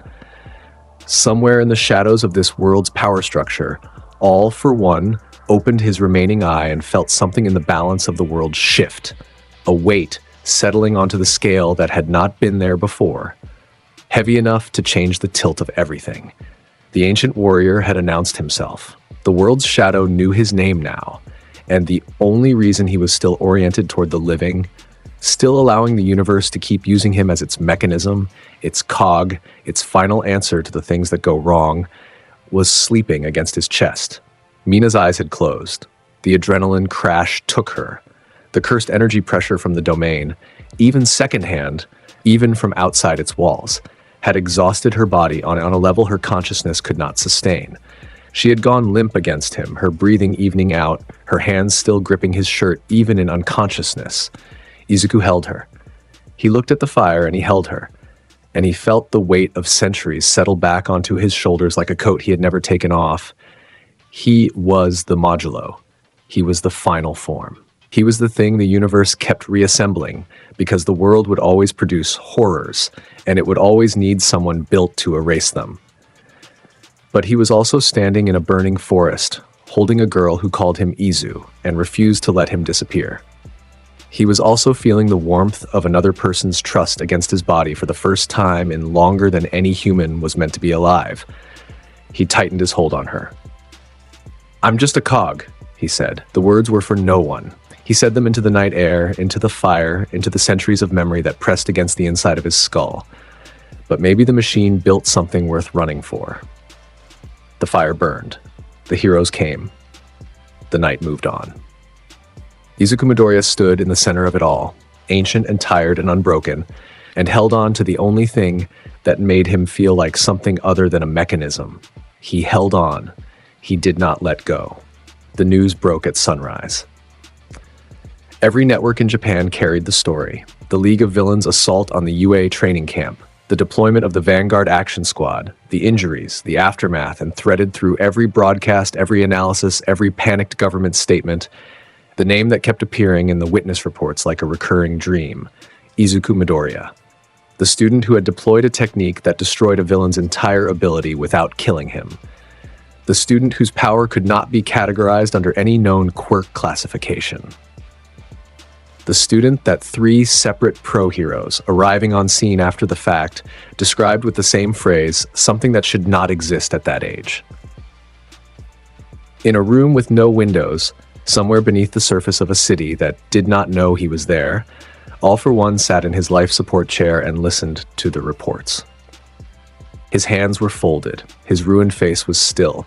The machinery around him hummed and beeped and maintained the wreckage of a body that had survived longer than any mortal should. He had been alive for a very long time. He recognized old things when he felt them. "Interesting," he said. The word fell into the room like a stone into deep water. "Something familiar, something that predates even me." He smiled. It was the smile of a collector finding a piece he had never known existed. "I want to know everything about this boy." The machine was turning. The universe was assembling its pieces. The ancient warrior had shown his hand, and the ancient villain had noticed. Izuku Midoriya sat in a hospital room with Mina Ashido asleep on the bed next to him, her hand wrapped around his wrist, even in sleep, and he watched the morning light move across the floor. He was tired. He had been tired for 1,000 years, but she was warm, and she was here. And for the first time in longer than memory could reach, that was enough. 26 hours after the forest attack, the doctor cleared Mina for release.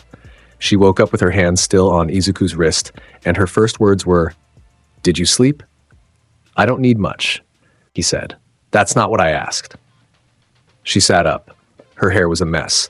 Her hospital gown was wrinkled. She looked at his face with those gold eyes that saw through every wall he had ever built. "Did you sleep, Izu?" He looked at her for a long time. "No," he said. "Dummy." She pulled his wrist toward her until his arm was across her lap. She held on to it like a stuffed animal. "Stay. 5 more minutes. We'll both rest." He stayed. He leaned back in the hospital chair. He closed his eyes. He did not sleep. He had not truly slept in centuries.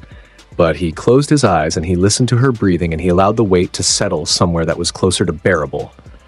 5 minutes became 30. Mina fell back asleep with his arm as her pillow. Izuku opened his eyes. He looked at the ceiling of the hospital room. White tile. Fluorescent light.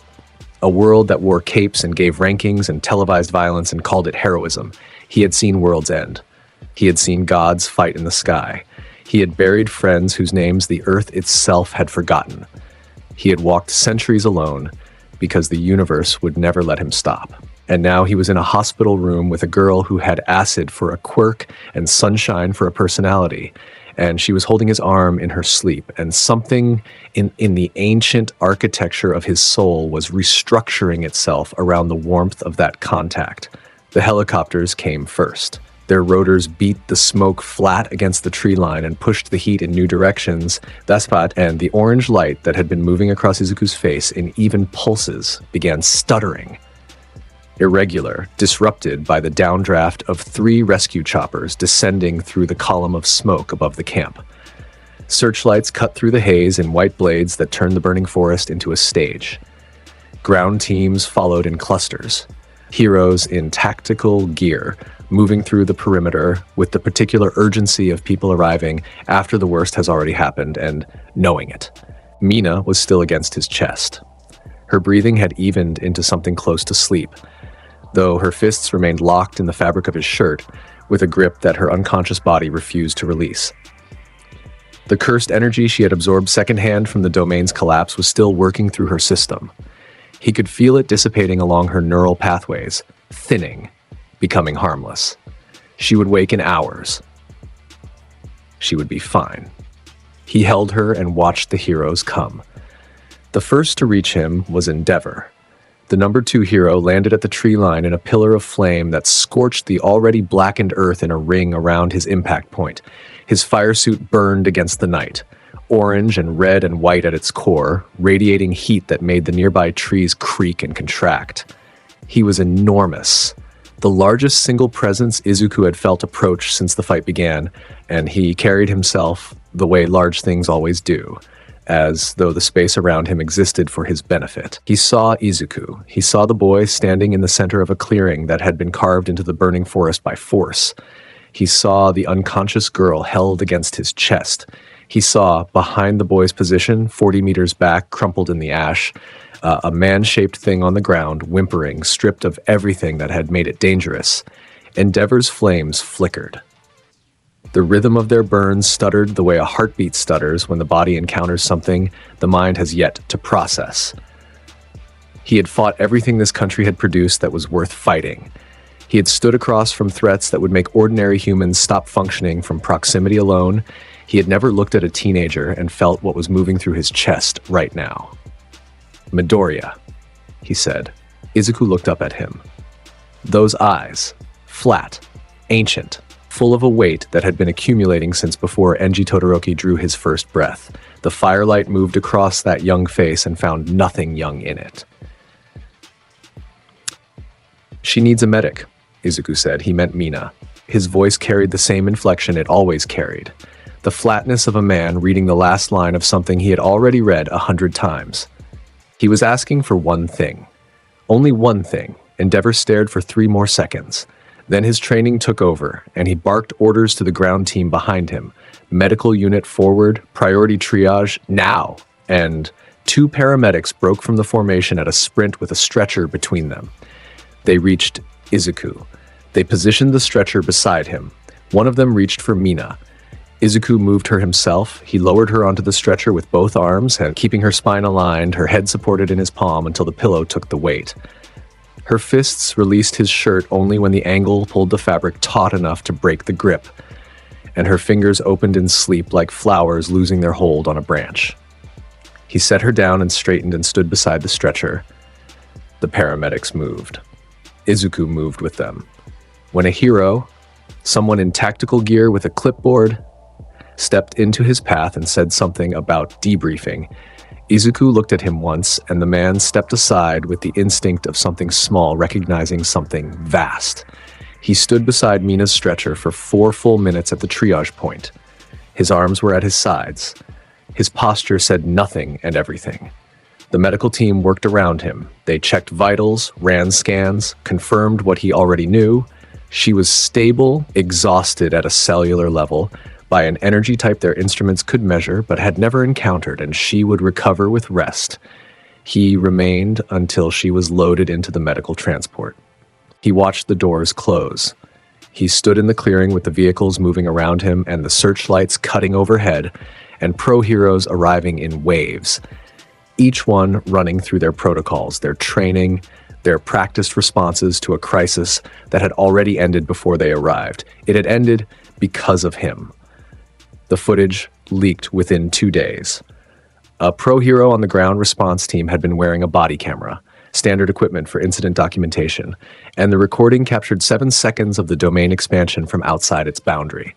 The forest vanishing, the air warping, a structure rising in the space where trees had been, red and vast and wrong in a way that cameras should never be able to convey, but somehow did. Then the collapse, the forest returning, a villain on the ground without his power, a boy walking away. 7 seconds. They played on every network in the country within 12 hours of the leak. The comment sections caught fire. Forums dedicated to quirk analysis broke their traffic records. News anchors used the word unprecedented 16 times in a single broadcast. 3 separate government agencies convened emergency sessions before sunrise.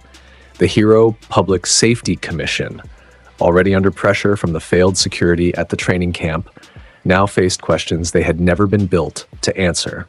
What classification covers what Izuku Midoriya did? The answer was none. There was nothing in the registry, nothing in the theoretical literature, nothing in 50 years of documented quirk evolution that matched a teenager erasing a villain's biological augmentation through a technique that restructured local reality around a temporary pocket dimension. They did not have the words. They tried to build new ones. The words fell short. Principal Nezu read every report from his office at 4 a.m. His bright, animal eyes moved across the data with the speed of something that processed information faster than any human mind, and the stillness of something deciding where to place its weight on a board that had just been flipped. He made 3 calls. 1 to the government liaison who had been assigned to the Midoriya situation. 1 to Recovery Girl's emergency line. 1 to an unlisted number that belonged to a retired hero living outside the city whose opinion Nezu trusted above all others. To all 3, he said the same thing. I know what side I am on. Do you? The hospital room was white and fluorescent and humming with machinery that measured things Izuku already knew. He sat in the chair beside Mina's bed. He had been there all night. The nurses had stopped asking him to leave after the second attempt, produced a look from those green eyes that made the senior staff member on duty decide this was, in fact, a battle she did not wish to fight. Mina woke at 6:47 a.m. Her eyes opened, gold catching the morning light through the window, and her first motion was her hand reaching sideways, reaching for him. Her fingers found his wrist on the bed rail where he had rested it and closed around it with the reflex of something practiced so many times that consciousness was unnecessary. He let her grip settle. His fingers shifted, a millimeter adjustment that brought his palm closer to hers. "Did you sleep?" she asked. Her voice was rough, dry. She sounded like someone surfacing from deep water. He said nothing. Izu. "The cursed energy from the domain dispersed at range," he said. His voice was the same flat tone, the same absence of everything except the words themselves. "It hit you like a pressure wave. It should never have reached you at that distance. I miscalculated." She blinked at him. The gold of her irises caught the fluorescent light and threw it back warm.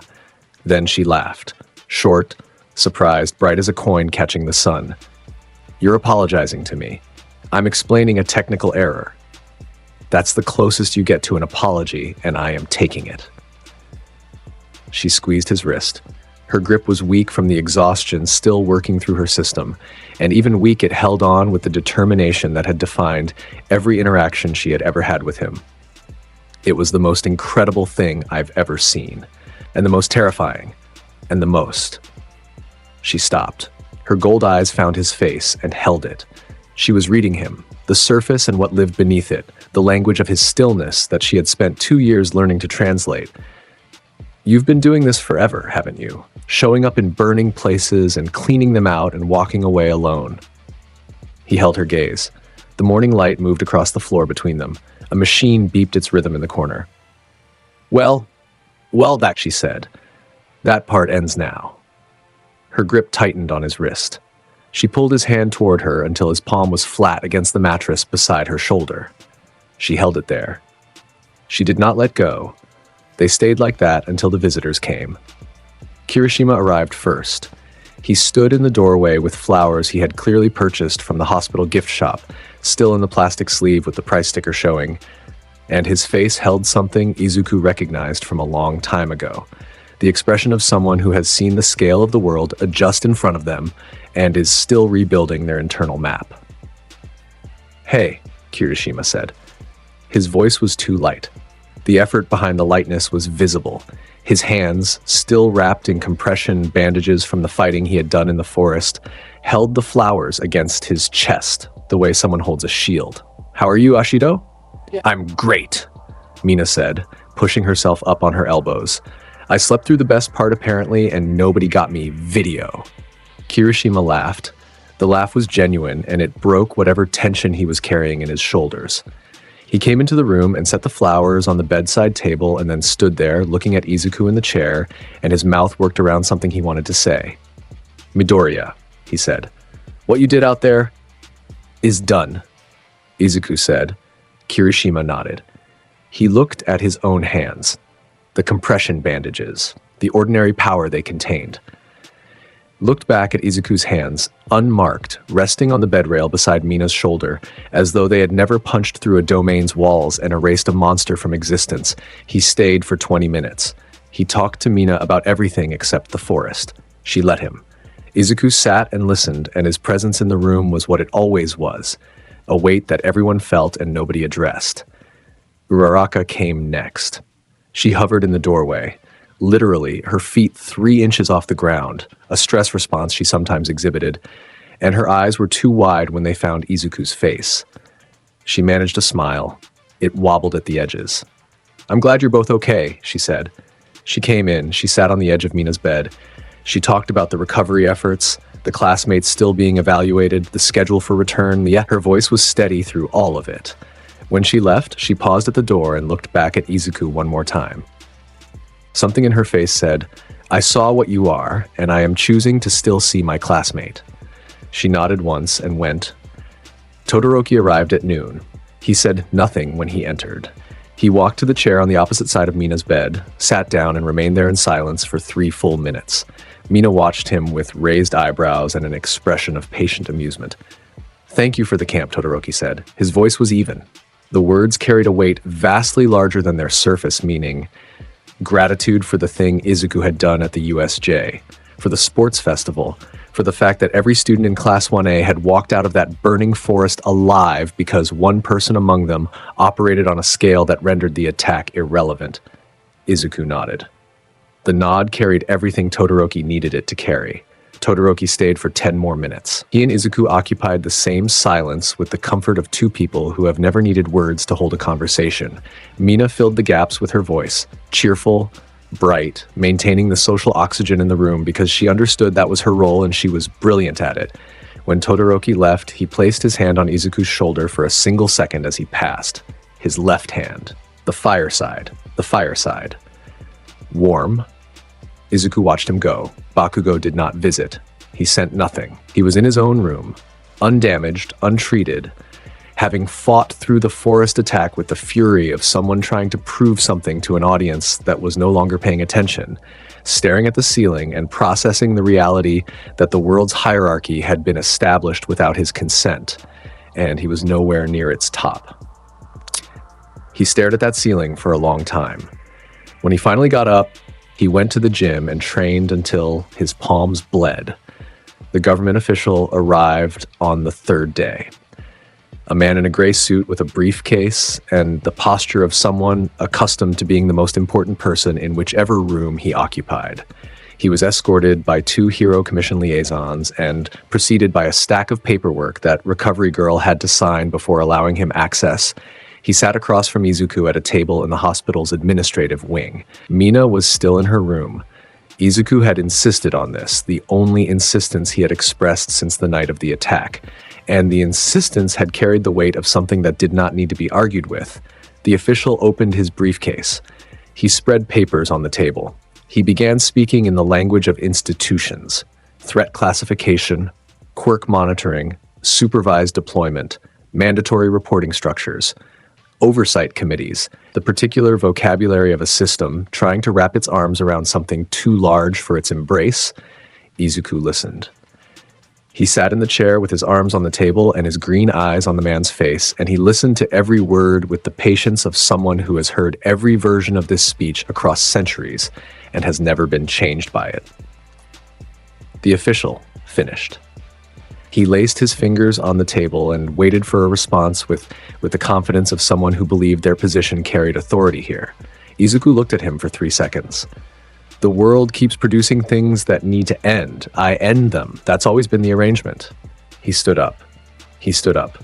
He turned. He walked toward the door. The official's mouth opened. His hand rose from the table. A reflex, the instinct to reach for something slipping away from him. The 2 liaisons shifted in their seats. Izuku left the room. His footsteps carried down the hallway at the same even pace. The door swung shut behind him with a soft click that sounded in the silence of that administrative office like a period at the end of a sentence nobody had the authority to revise. The official sat at the table for a long time. He looked at his papers. He looked at the door. He gathered his briefcase and left without filing the forms he had brought. The provisional license exam arrived 6 weeks later.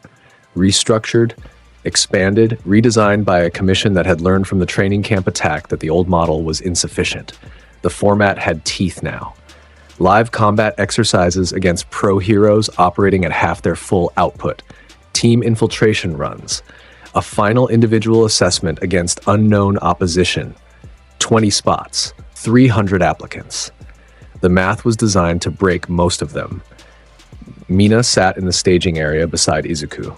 Her legs were stretched out in front of her, her arms above her head, stretching with the particular energy of someone whose body wanted to move and whose situation required waiting. She was talking about her acid viscosity improvements, about the solid structures she could form now, about how she'd been practicing the footwork adjustments he had given her at camp until her ankles ached. She bumped his shoulder with hers. Once, twice, a third time. He did not move away. The contact of her shoulder against his was a constant in his peripheral awareness. Warm, present, the only thing in the staging area that registered as relevant. You're going to do that thing where you finish in 10 seconds and then stand there looking bored while the rest of us struggle, aren't you? She said. 11 seconds, he said. There are 4 of them this time. She hit him in the arm. That is not better. Something almost moved at the corner of his mouth. Almost. The horn sounded. 300 examinees scattered into the assessment grounds. The combat exercise began. Class 1A performed as expected. The months of training since the forest compounding on bodies and abilities that were already exceptional. Todoroki moved through his quadrant with ice and fire in balanced deployment, his confidence restructured since the sports festival into something that used everything he had without hesitation. Bakugo detonated through his section with a fury that was, for the first time, aimed with something resembling intent rather than rage.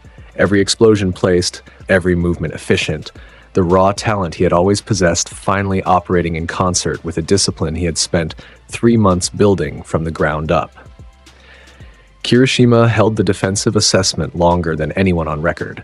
His hardening had evolved, layers of it now, stacked density that turned his body into something approaching geological. The pro heroes assigned to break his position spent 4 minutes trying and failed. Mina was brilliant. She acid surfed through the team infiltration at speeds that made the pro hero observers lean forward in their seats. Her footwork, the adjustments Izuku had given her, practiced until they lived in her muscle memory, allowed her to shift direction mid-slide with a fluidity that 2 separate pro heroes assigned to intercept her simply could not track. She slipped past the first by dropping into a split-second acid pool that carried her under his reach. She passed the second by creating a solid acid wall mid-sprint that the hero's fist connected with and stuck to. The viscosity engineered to trap rather than corrode. Her score in the team infiltration was 4th highest in the entire exam. Her grin when the results flashed was visible from across the grounds. Izuku completed his combat section in 11 seconds. The 4 pro heroes assigned to his quadrant, each one a working professional with years of field experience, were standing in a field of their own disabled equipment. Support gear cut from their bodies with invisible lines of spatial severance. Footing disrupted by ground that had separated under their feet in hairline fractures. Communication devices sliced from their belts mid-stride. He had walked through the quadrant with his hands in his pockets, and the obstacles had ceased being obstacles as he passed them. He had never broken his walking pace. The examiner monitoring his section, a woman with 20 years of pro hero service and a face built for composure, watched the footage. Her composure failed. Her hand came up to her mouth and stayed there for 8 seconds while she processed what she had just seen. Then the situation changed. The infiltrator revealed himself at the 11-minute mark. One of the exam staff, a man who had been operating clipboard duty at the eastern checkpoint, dropped his disguise like a coat falling from a hook. His body changed. The quirk that had been suppressing his real appearance released, and what stood in its place was something assembled. Multiple abilities visible in the way his body moved, the way the air around him bent, the way 4 examinees within his reach suddenly went rigid as their nervous systems suspended. Hostages. 4 of them. Teenage bodies frozen mid-step, their eyes wide with the particular terror of losing control of your own flesh. The exam grounds locked down. Alarms sounded. The real pro heroes converged from their assessment positions toward the hostile. The infiltrator had chosen his location well, a corridor between 2 buildings with a single exit point, and the hostages arranged between himself and every approach angle. Izuku was 30 meters away. He turned his head. His cursed energy perception extended outward in the way it always did. A field of awareness that mapped every life force in range by position, intensity, and intent. He found the infiltrator behind his hostage line. He found the specific quirk signature, a data copy ability, the pattern of its activation running through a transmission pathway that extended upward and outward toward a receiver. Izuku could feel at the very edge of his range. The man was broadcasting. Sending everything he recorded, the destination of that broadcast sat somewhere underground, old and patient, and collecting. Izuku walked forward. His hands stayed in his pockets. His pace remained what it always was. He raised 2 fingers. Dismantle. A single line, invisible, thinner than a human hair, aimed with an accuracy that would take centuries to develop, severed the transmission pathway, the specific nerve cluster that activated the data copy quirk. Nothing else. The man's other systems remained intact. His hostage control remained active for 3 more seconds before the cascade failure reached it, and his grip on those frozen nervous systems released. The hostages dropped to the ground. Breathing. Alive. Confused, the infiltrator collapsed. His body went limp as the severance propagated through his quirk pathways and shut down every stolen ability in sequence. He hit the concrete face first and did not move. All for One received half a picture, half a transmission, enough to see the outline of what Izuku Midoriya carried, enough to hunger for the rest. Izuku walked to the unconscious man. He crouched beside him. He placed 2 fingers on the man's forehead, the same gesture he used for everything. 2 fingers extended, the smallest possible motion producing the maximum possible effect. His cursed energy read the structure beneath the body. the hollowed-out loyalty where personality should be. The transmission architecture, the data already sent. He found it all, mapped it in the time between two breaths, and applied reverse curse technique as an offensive tool. Positive energy running backward through the data pathways, burning the stored information the way boiling water cleanses a pipe. The data died in the man's system. What had already been transmitted was beyond his reach. But what remained? The detailed combat analysis, the quirk readings, the frequency measurements, evaporated from the infiltrator's neural architecture like steam from skin. Izuku stood. A pro-hero arrived at his side, breathing hard, weapon drawn, 12 seconds behind the situation. She looked at the unconscious man, then at the 4 examinees sitting up from the ground, then at the 16-year-old standing over the scene with his hands back in his pockets and his expression carrying nothing at all. He was sending information, Izuku said. It's gone now. He's alive. He'll need to answer questions about his employer. How did you? I read him. He turned. He walked back toward the western grounds. Mina was standing exactly where he last saw her, arms crossed, gold eyes tracking him across the distance with the intensity of someone who had been counting every second since he moved. When he stopped in front of her, she uncrossed her arms and hit him in the shoulder. Warn me before you do something that gives me a heart attack, she said. You were watching the whole time, he said. Your heart was fine. It was in my throat, Izu. The edge of his mouth. A millimeter. Less than a smile, but enough for her to see, and her expression shifted from anger to something warmer, and she grabbed his arm and held on and did not let go. Both of them passed. Mina's combined score placed her in the top 10 of all applicants, a result that surprised everyone except Izuku, who had watched her train and known since the camp what she was building toward. The examiner who processed Izuku's results wrote 3 pages of evaluation notes, put the pen down, and stared at the wall of her office for 11 minutes before signing the certification. They stood outside the examination building in the late afternoon, license cards in hand. Mina held hers up beside his, their faces side by side in the laminated plastic, her grinning wide, his looking straight ahead with the expression of someone completing paperwork. She leaned her head on his shoulder. Now we can go anywhere, she said. We could go anywhere before, he said. The license is administrative. I know that. I'm being romantic, Izu. A pause. The kind of pause that indicated processing rather than resistance. Oh, she laughed. The sound, bright and carrying and full of the specific joy that came from being with someone who was ancient and impossible and still somehow surprised by her every single day. She leaned harder against his shoulder. He let her lean. His weight shifted a fraction to support hers. They stood there until the sun dropped below the buildings and the license cards caught the last of the light. 3 weeks later, on a patrol route through a district neither of them was assigned to, Izuku stopped walking. Mina, 2 steps ahead of him, mid-sentence about a restaurant she wanted to try, noticed the absence of his footsteps and turned. He was standing with his head tilted, his eyes unfocused in the way they went when his cursed energy perception extended past its normal range and reached for something at distance. Izu? Something wrong, he said. His voice carried the flatness it always carried, but underneath it, a frequency she had learned to detect over 2 years of proximity, was something hard and cold. Something that sounded like anger without any of the heat that anger normally carried. He turned east. He walked. Mina fell in beside him without asking where they were going. She matched his pace. Her acid was already pooling in her palms, a reflex now, the way his cursed energy expanded when he sensed threat. They moved through 3 districts in silence. The architecture changed around them, commercial to residential to industrial, the buildings growing heavier and older and more sealed. Izuku's pace never changed. His direction never wavered. Whatever he was tracking existed on a frequency that required no visual confirmation and no second guessing. They reached a compound. Industrial in appearance, warehouses, loading docks, high walls topped with razor wire.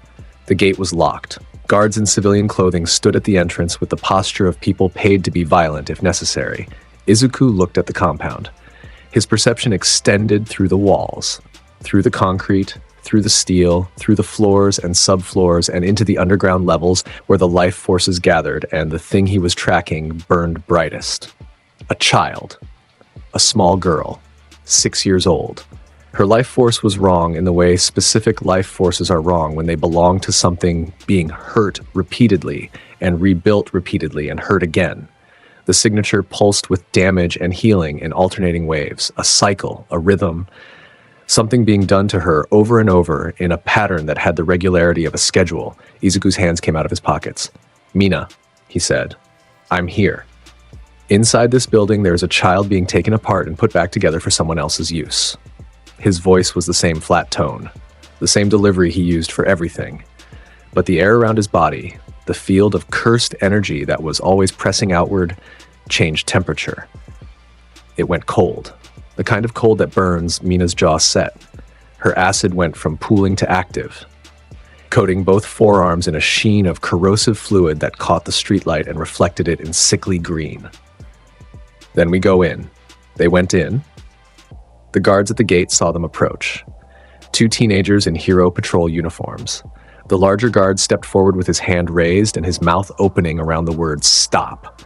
And Izuku extended one finger, and the man's weapon separated into 3 pieces and fell from his hand in a clatter of metal on concrete. The second guard turned to run. Mina's acid hit the ground at his feet and hardened into a wall that his legs connected with, and dropped him face first. The gate fell open, severed at both hinges by invisible lines that left the cut surfaces mirror smooth. They moved through the outer compound in tandem. Mina took the corridors branching left, foot soldiers emerging from doorways, men in suits and men in masks, the infrastructure of an organization that had been operating in the shadow of the hero system for years. Her acid work had evolved since the license exam. Solid structures deployed as shields and projectiles simultaneously, her footwork carrying her through engagements at speeds that left her opponents reaching for air where she had been a half-second before. She was brilliant. She was dangerous. She was everything she had been training to become. Izuku went straight down, through the floor. Dismantle opened a passage in the concrete, and he dropped through it, 1 level, 2, 3, descending toward the life force that burned with damage and healing in alternating waves. The underground level was a laboratory, steel walls, fluorescent lighting that buzzed at a frequency designed to unsettle. Tables with restraints, monitoring equipment, the instruments of something being done to a living child in the name of a vision someone had decided was worth the cost. The man stood at the center of it. Overhaul. Kai Chisaki. His plague mask covered the lower half of his face. His golden eyes, sharp, intelligent, burning with the particular conviction of someone who has fused ideology with atrocity, looked up at Izuku, dropping through the ceiling of his laboratory. "You," he started. Izuku landed. His feet hit the floor and he straightened and he looked at Overhaul. The way he looked at everything. Flat, ancient, with the patience of someone who has seen every version of this man in every era and has never been surprised by what lives inside them. "Where is she?" Izuku said. Overhaul's hands moved. His quirk activated on instinct. The ability to dismantle and reassemble matter through physical contact engaging with the floor beneath his feet, restructuring it into spikes that erupted toward Izuku in a wave of reformed concrete and steel. Izuku walked through them. The spikes hit his body and broke. His flesh parted around them and sealed shut behind them in the same motion. Reverse curse technique, operating so fast that the damage existed for less than a heartbeat.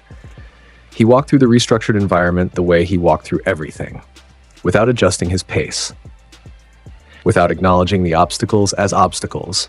Overhaul's eyes went wide behind his mask. He reached for the walls, both hands. His quirk fired in a wave, the entire laboratory restructuring around Izuku in a cascading reassembly, walls becoming weapons, floor becoming ceiling, the architecture of the space twisting to crush and contain and destroy. Izuku raised one hand, palm outward, blood manipulation activated. His own blood, drawn from a cut he opened across his palm with a thought, expanded outward in a dome of crimson fluid that hardened at its surface and held. The restructured environment hit the blood barrier and stopped. Concrete and steel pressing against the membrane of cursed blood and finding it immovable. The barrier expanded, pushed outward, The restructured material fell back to its component pieces under the pressure of Izuku's blood technique, pressing it apart from inside. Overhaul stood in the ruins of his own reconstruction. His hands were at his sides. His golden eyes held something they had never held in the presence of a hero before. "The plague must be ended," he said. His voice carried the conviction that had always been there. The unshakable belief that what he was doing served a purpose larger than its cost. "Everything I've done serves the restoration of... Everything you built ends here." Izuku crossed the remaining distance. 3 steps. He hit Overhaul with divergent fist at full extension, the physical impact driving the man through the wall behind him, the delayed cursed energy detonation following through the same point half a second later. The second wall broke. The third wall broke. Overhaul hit the far side of the underground compound with a sound that made the ceiling above rain dust. Izuku walked through the hole his strike had created. He found Overhaul on the ground, crumpled against the wall, his mask cracked, blood running from his mouth and nose. His hands were moving, reaching for the floor, trying to activate his quirk, trying to restructure. Izuku stepped on his right hand, firmly. The bones beneath his foot gave with a sound like dry wood. Overhaul screamed. "Where is she?" Izuku said again. Same tone, same flat delivery, the same words he would use asking for directions. Overhaul looked up at him. His golden eyes were wet with pain and something else. The expression of a man encountering for the first time the possibility that his conviction was insufficient armor against what the world contained. He told Izuku. The room was 2 levels down, behind a reinforced door with 3 locks and a bioscanner that Izuku severed with a gesture. The door fell in 2 halves, and the room beyond was small and bare and held a single bed with a child on it. She was small, white hair, red eyes, bandages on her arms and legs. She flinched when the door fell, her whole body contracting inward like something expecting pain, and her eyes found Izuku in the doorway and her breath stopped. He crouched down, at her level, his hands at his sides, his face, flat, ancient, carrying everything he had carried for centuries, held something underneath its surface that only the very young and the very observant would ever see. "You are out," he said. "Nobody will use you again." Her red eyes searched his face. She should have been more afraid. He was a stranger. He had just destroyed the building around her. He carried in his body and his presence the weight of something that made adults flinch. She was 6 years old and she reached for him. He picked her up, both arms, held her against his chest, the way he had held Mina in the burning forest. Secure, warm, with the particular gentleness that existed underneath everything else in him. She was light. She weighed nothing compared to what he was built to carry. Her hands found his shirt and gripped it, and her face pressed into his shoulder, and she shook. He carried her through the compound, up through the levels, past the destroyed laboratory, past Overhaul on the ground, still alive, his hands broken, and his organization finished and his plan reduced to rubble around him. Past the foot soldiers that Mina had left unconscious in the corridors, he found Mina at the ground level. She was standing in the main foyer with acid dripping from both arms and 6 unconscious bodies arranged around her feet in varying states of chemical damage. She turned when she heard his footsteps, and her eyes found the child in his arms. Something broke open in her chest. He could see it happen. The way her face changed, the way her hands came up to her mouth, the way her gold eyes went bright with something that had nothing to do with combat, and everything to do with the particular protective fury that Mina Ashido carried for anyone smaller and hurt and in need of someone standing between them and the thing that was hurting them. She crossed the distance. She put her hand on the girl's head. Her palm was warm, her acid fully retracted, her skin safe and soft and carrying nothing except comfort. "Hi," Mina said. Her voice was soft in a way she saved for very specific moments. "You're safe now, I promise." The girl, Eri, lifted her face from Izuku's shoulder. She looked at Mina. Pink skin, golden eyes, a smile that was working hard to be gentle instead of furious. Eri's hands stayed locked in Izuku's shirt. Her body stayed pressed against his chest. But her eyes, red, exhausted, old in the way that abused children's eyes are old, found Mina's face and something in them eased. They left the compound together. The authorities would have Overhaul and his entire operation in custody before morning. His hands would never work the same way. The girl he had built his vision on was in the arms of a boy who had ended that vision in under 3 minutes, and a girl who had already decided she was keeping this child safe for the rest of her life. The transport vehicle carried them back through the city. Eri fell asleep against Izuku's chest within 5 minutes, the exhaustion of years of pain meeting the first moment of safety and pulling her under. Mina sat beside them, her head on Izuku's other shoulder, her own exhaustion rising now that the combat adrenaline was fading. Both of them slept against him. Both of them held on.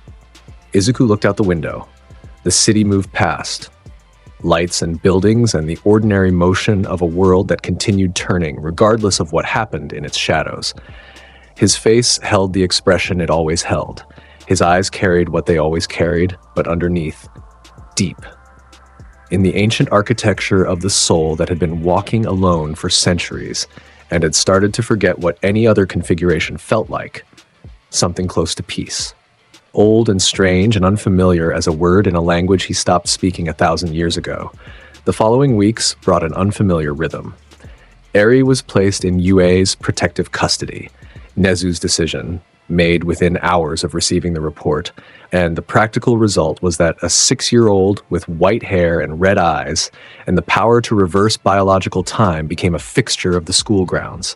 She attached herself to Izuku with the immediacy of something finding the one solid point in a world made of instability.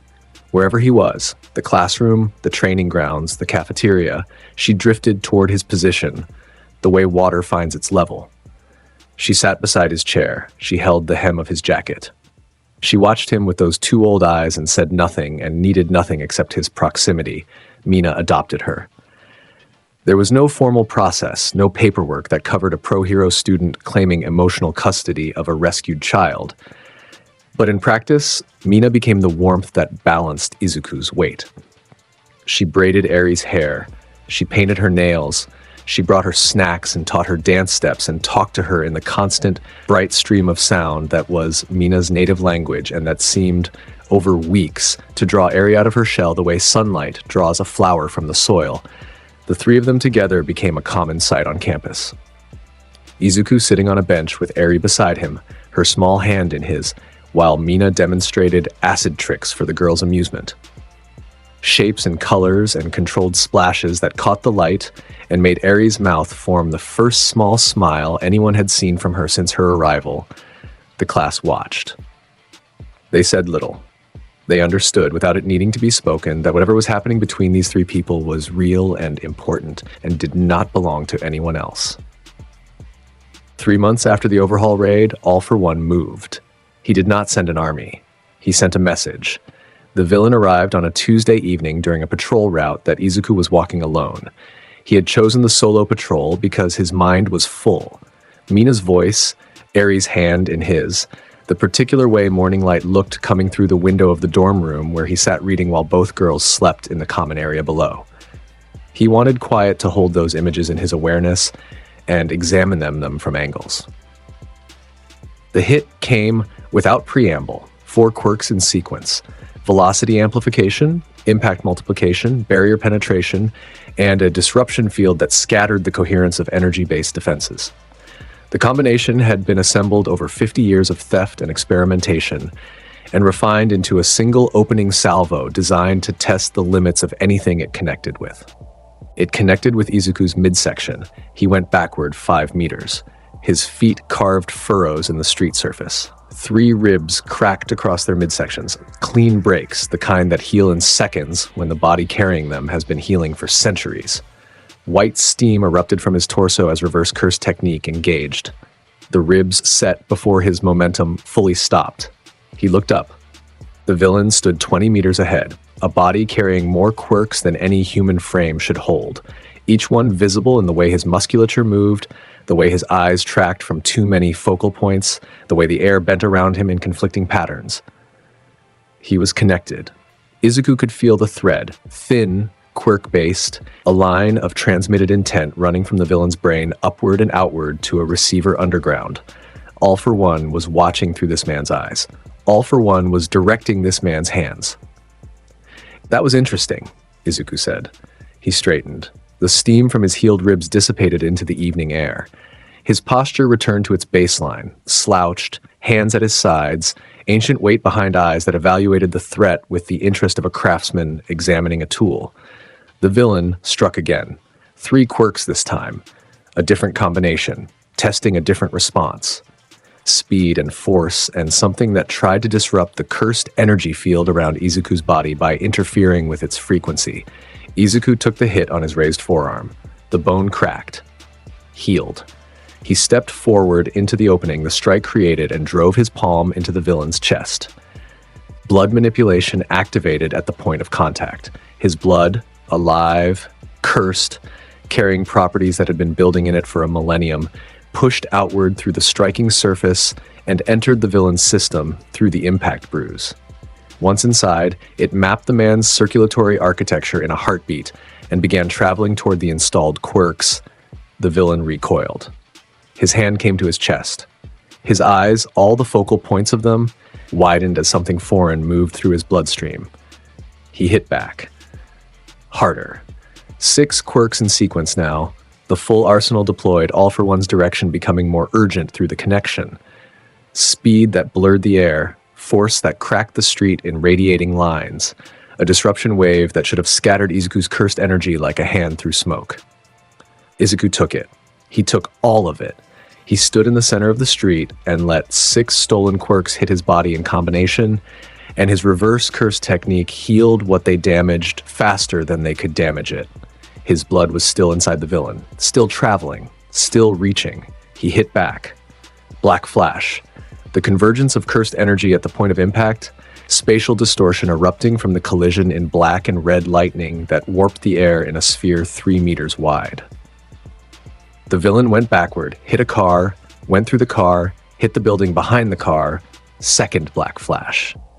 Izuku was already there, flowing red scale carrying him forward at a speed that the body before him could not track. The fist connected with the villain's center mass, and the detonation blew a hole through the building's ground floor.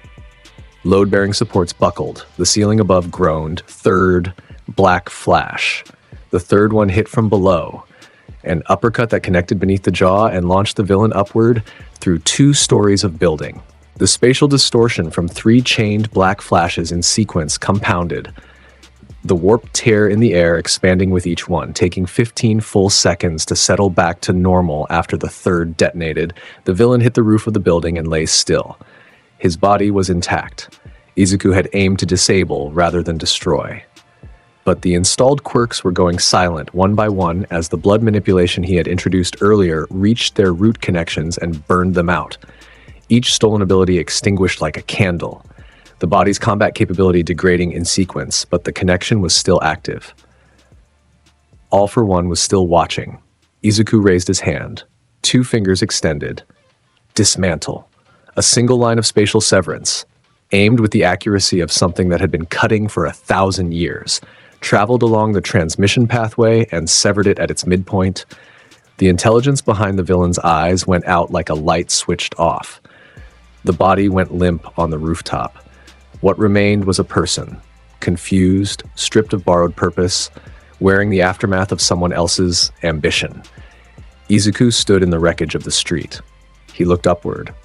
He found the direction the severed transmission had been running, east and down, beneath the city, towards something old and patient and hungry. "I've buried better things than you," and kept walking. He said it to the skyline, to whatever was listening on the other end of a line that was cut. The words landed on the evening air and carried nothing except the absolute certainty of someone who meant every syllable. Somewhere underground, All for One's remaining eye narrowed. His smile, what his ruined face could produce of one, widened with the pleasure of a collector who has just confirmed that the piece he wants is worth everything he is prepared to pay for it. Pro heroes arrived within minutes. 3 of them, converging on the property damage reports that had been flooding dispatch since the first impact. They found the cracked street, the car with a body-shaped hole through its center, the building with structural damage across 2 floors, and Izuku Midoriya standing in the middle of it all with his hands back in his pockets. Hawks, fast, feathered, carrying the particular ease of someone who has been operating at the top of the hero world long enough to make everything look effortless, landed on the nearest intact lamppost and looked down at the scene with his head tilted. "Midoriya," he said. His voice carried the lightness that masked the evaluation underneath. "Did anything here actually threaten you?" Izuku considered the question. Genuinely. He gave it the same honest assessment he gave everything. Briefly, he said, "The ribs. They healed." Hawks stared at him for a beat. Then he laughed, a short, sharp sound that held something closer to disbelief than humor. He looked at the ruined street, the unconscious villain being loaded onto a transport, the building that would need structural reinforcement. "You're something else, kid," Hawks said. Izuku did not respond. He was already walking. Mina was at his door before the official report was filed. She always knew. She had no quirk for it, no technique, no cursed energy perception. She simply knew, the way a person knows when the thing they care about most in the world has been in danger. And she was there, at his door, in sweatpants and a t-shirt with her hair still damp from a shower, her jaw set in the particular configuration it took when she was angry and scared simultaneously, and had chosen to process it as anger. He opened the door. She looked at his uniform. The burn mark from the opening strike still visible on the midsection, the fabric torn at the collar where the third hit had grazed. She walked in. She sat on his floor. She pulled her knees to her chest. "Tell me," she said. He told her. The fight, the testing nature of it, the severed link, the direction it ran. "All for one," she said. The name tasted like something bitter in her mouth. Her gold eyes went hard. "Yes." She looked at him for a long time. The anger in her expression shifted, moved aside for something else, something that lived underneath the anger and was closer to the truth of what she felt, fear, the kind she would never show anyone except him. "You're gonna have to fight him," she said. "Yes. And you're gonna win." "Yes. Are you scared of him?" He thought about that. He thought about the intelligence behind the test, the 50 years of stolen power, the organizational reach, the fact that All for One had been the shadow of this world for longer than most heroes had been alive. He thought about the fact that nothing in this world had ever pushed him past the first layer of what he was. "He has been afraid of nothing for 50 years, Izuku said. "He is about to learn what that feels like." Mina uncurled from the floor. She crossed the room and sat beside him, close, the way she always was, their shoulders touching. She put her head on his arm. "You're going to kill him," she said. The words came out flat. She was matching his delivery. It was unconscious, a reflection of how much of her internal language had restructured itself around his over 2 years of proximity. "Yes," he said. She nodded against his arm. She stayed where she was. He did not move away. "Then come home after," she said. He looked at the wall across from them. His hand, resting on his knee, shifted. A movement so small it belonged under a microscope. The back of his fingers came to rest against the back of hers on the floor between them. "Yes," he said, and the word carried something it had never carried in any life he had lived before. A destination, a place to return to that was defined by a person rather than a position. She knew. She felt it in the warmth of his fingers against hers. She held on.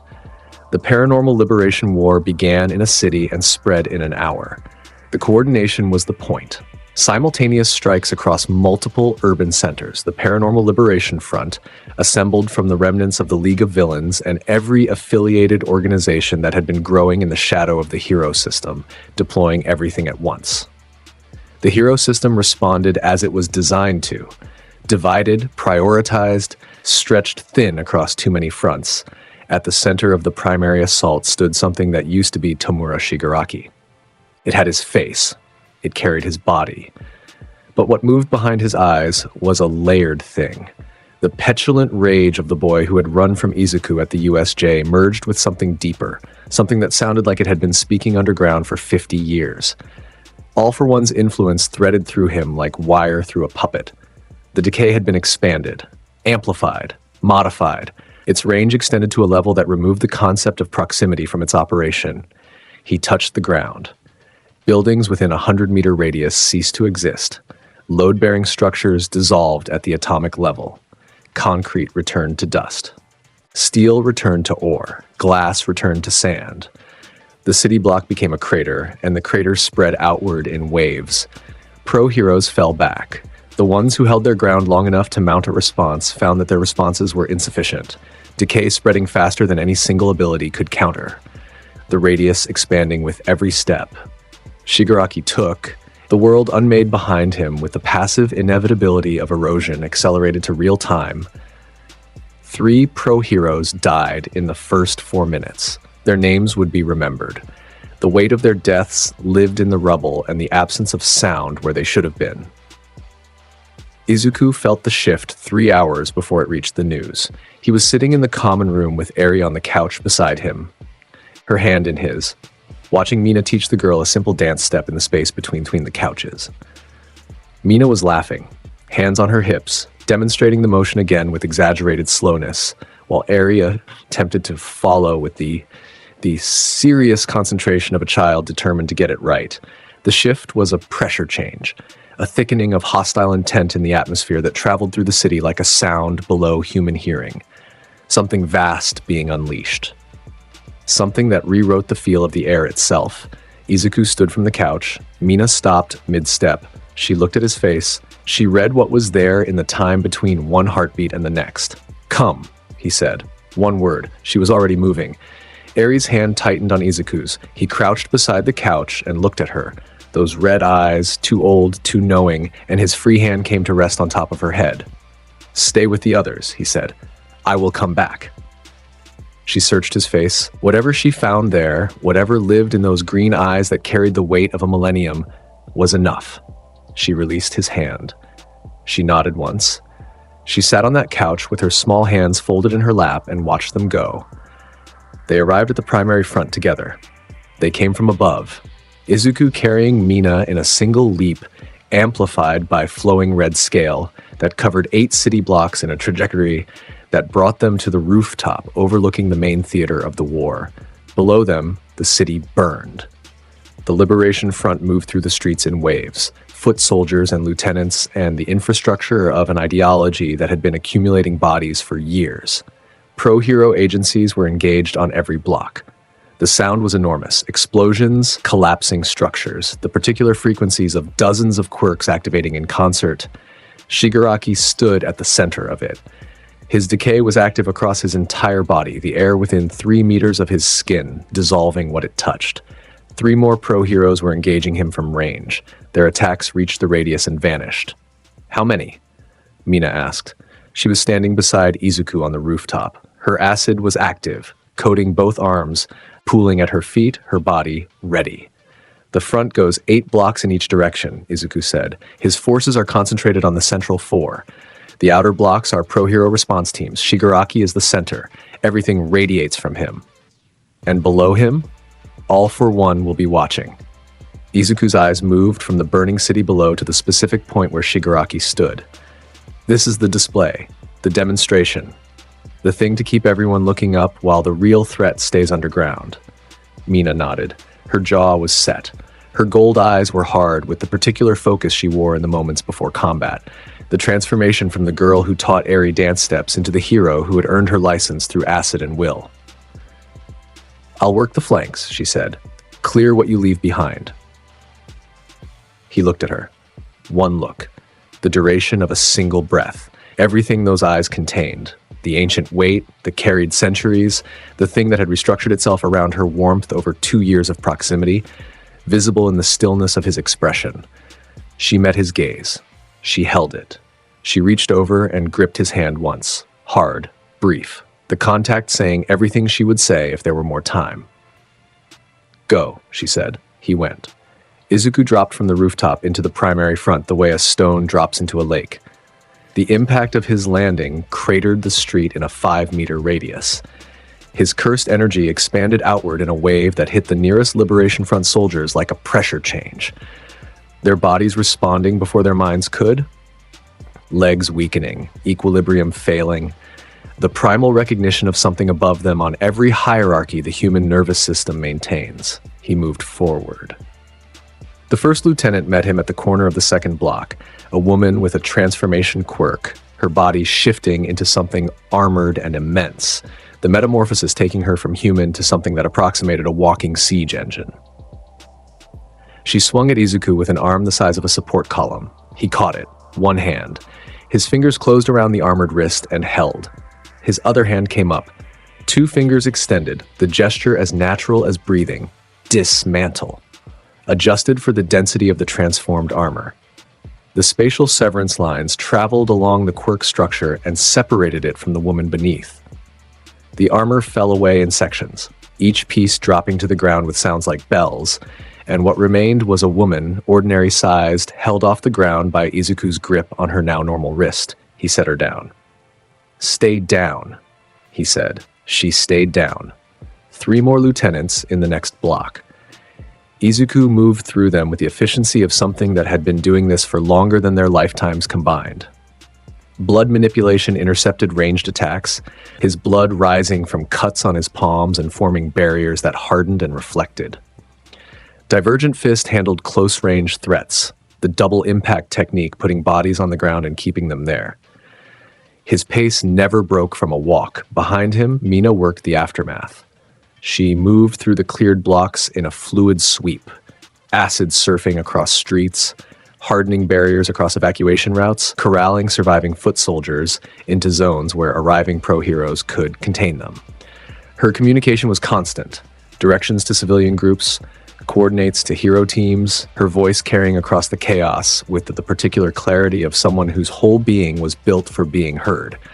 They were a single force expressed in 2 bodies. She handled what came after. He handled what stood in the way. Izuku reached Shigaraki at the center of the primary front. The crater around the man was vast. 50 meters in every direction. The city reduced to nothing, the ground smoothed flat by disintegration, the air itself carrying the taste of unmade matter. Shigaraki stood in the center of it with his decay radiating outward in waves, and his eyes, both his own and something else's, locked on Izuku approaching from the north edge of the crater. "You," Shigaraki said. His voice was layered. The surface was his, raspy, petulant, carrying the particular timbre of a man-child whose rage had been weaponized by someone else's hands. Beneath it, something older. Something that spoke from underground. "You're the one he wants." "I know," Izuku said. He walked across the empty crater toward Shigaraki without haste. His feet touched the ground that should have disintegrated them and did nothing. His cursed energy rejecting the decay the way it had rejected the warp at the USJ. The technique could not unmake something that refused consent. "Then come to him. Make it easier. You should have stayed in the dark where I couldn't find you." Shigaraki's decay expanded. The radius surged outward, everything in its path unmaking itself at the atomic level. The crater widened. Buildings at the edge of the existing destruction began failing at their foundations. The ground beneath Izuku's feet dissolved in rings spreading from Shigaraki's position. Izuku stood on air. His cursed energy held him aloft. The simplest application, barely a thought, and he looked down at the expanding nothing and then back at Shigaraki with the expression of someone observing weather. He looked past the crater, past the destruction. He found Mina's energy signature, 3 blocks east, bright, warm, moving. Safe. He looked back at Shigaraki. Domain expansion.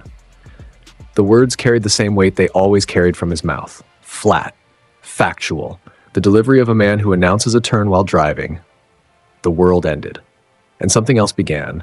The benevolent shrine rose in every direction simultaneously. It consumed the crater, consumed the air above it, consumed the blocks surrounding it in a sphere of compressed reality that replaced the city with something older.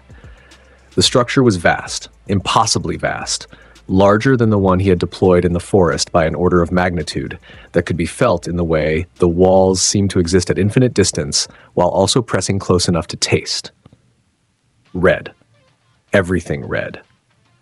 Blood and bone and the weight of every century Izuku had carried, built into walls that were the boundary between this space and everything else. Inside the domain, the sure-hit effect was absolute. Shigaraki stood in the center of the shrine. His decay was still active, radiating from his body, trying to unmake the floor, the walls, the air itself. The domain rejected it. The shrine was built from cursed energy at a density that decay could not process. Like trying to dissolve an ocean by touching it with dry hands.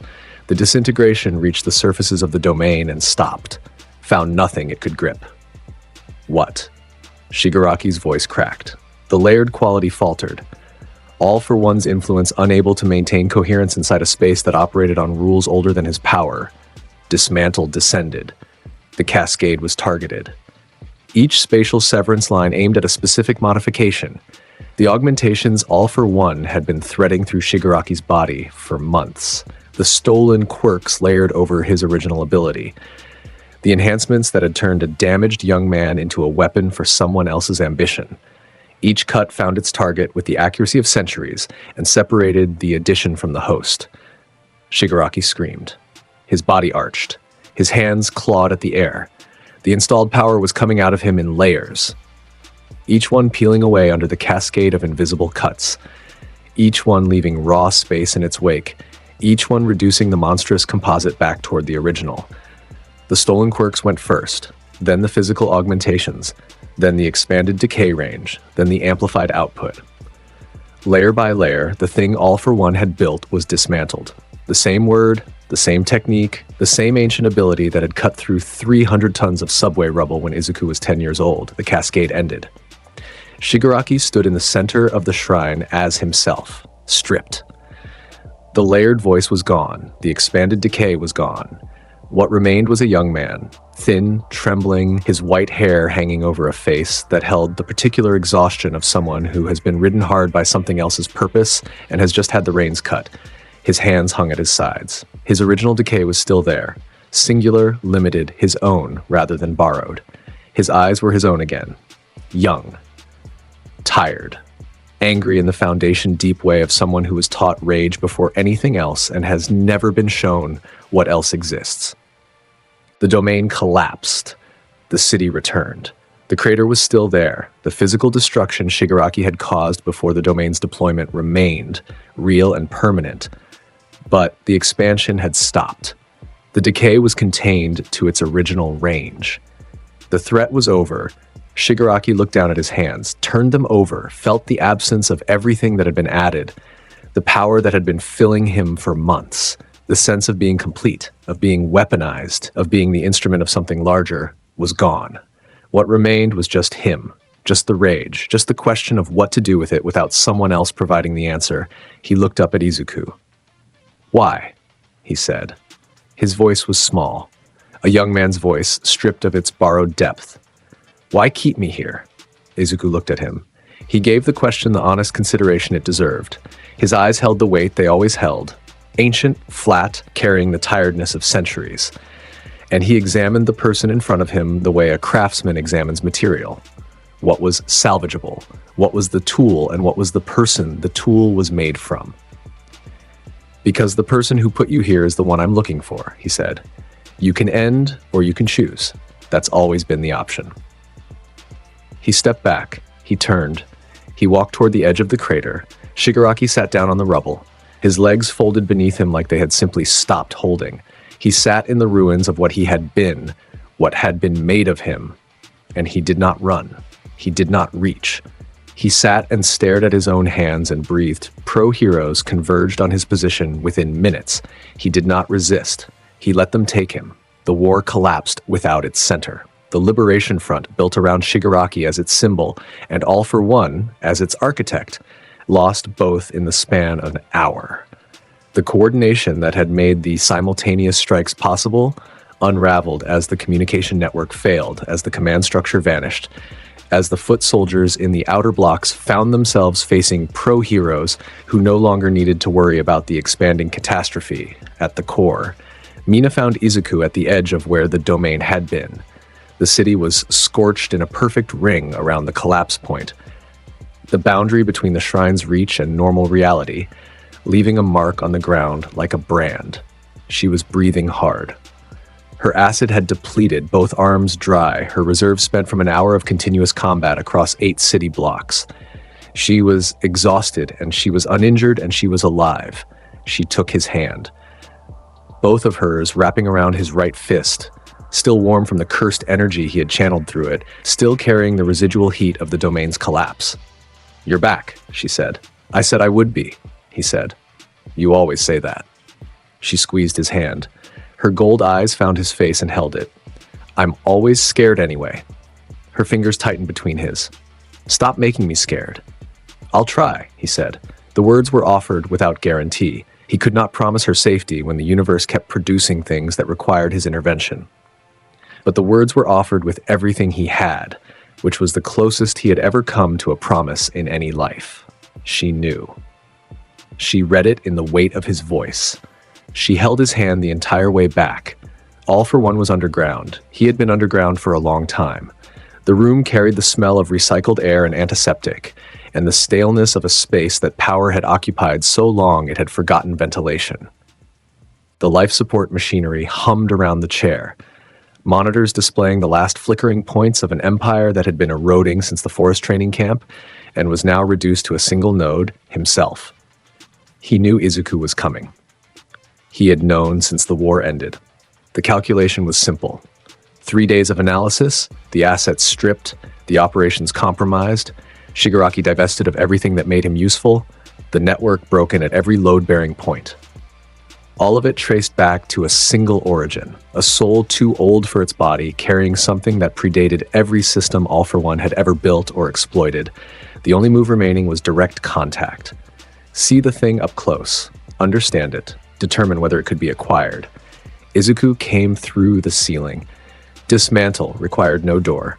The reinforced concrete, 3 stories of it, layered with anti-quirk materials and detection systems, and every countermeasure a 50-year empire could install, separated in clean lines around his body as he descended. Each layer parting smoothly, each cut surface mirror smooth, the weight of the materials above settling gently into the gaps created by his passage. He dropped through the opening and landed on the floor of the chamber. The sound was a single footstep. Nothing more. All for One turned his chair. They regarded each other. The oldest villain in the country sat in his life support apparatus, the ruined face, the blank space where eyes had been, the machinery that sustained a body long past its natural endpoint. Izuku stood before him, 16 years old in his body, immeasurable in what lived behind his eyes, carrying in his posture the weight of a man who has walked into rooms like this before and has always walked out. "I know what you are," All for One said. His voice carried the particular quality of someone who has been speaking in unlit rooms for decades and has mastered every note of the performance. "What you carry. There was a time, a different age, when what you represent would have been the most valuable thing in the world." "This age," Izuku said. He looked around the chamber, the equipment, the monitoring systems, the vast infrastructure of a life sustained beyond its natural span. He looked at All for One's face. "You wanted to see me in person. I wanted to understand you." The smile, what the ruined face could produce of one, spread with the pleasure of a collector. Something ancient recognizing something ancient. You can respect that, I think. "You're a thief," Izuku said. His voice was the same it always was. Flat. Even. Carrying the particular stillness of someone reading a verdict they wrote before they entered the room.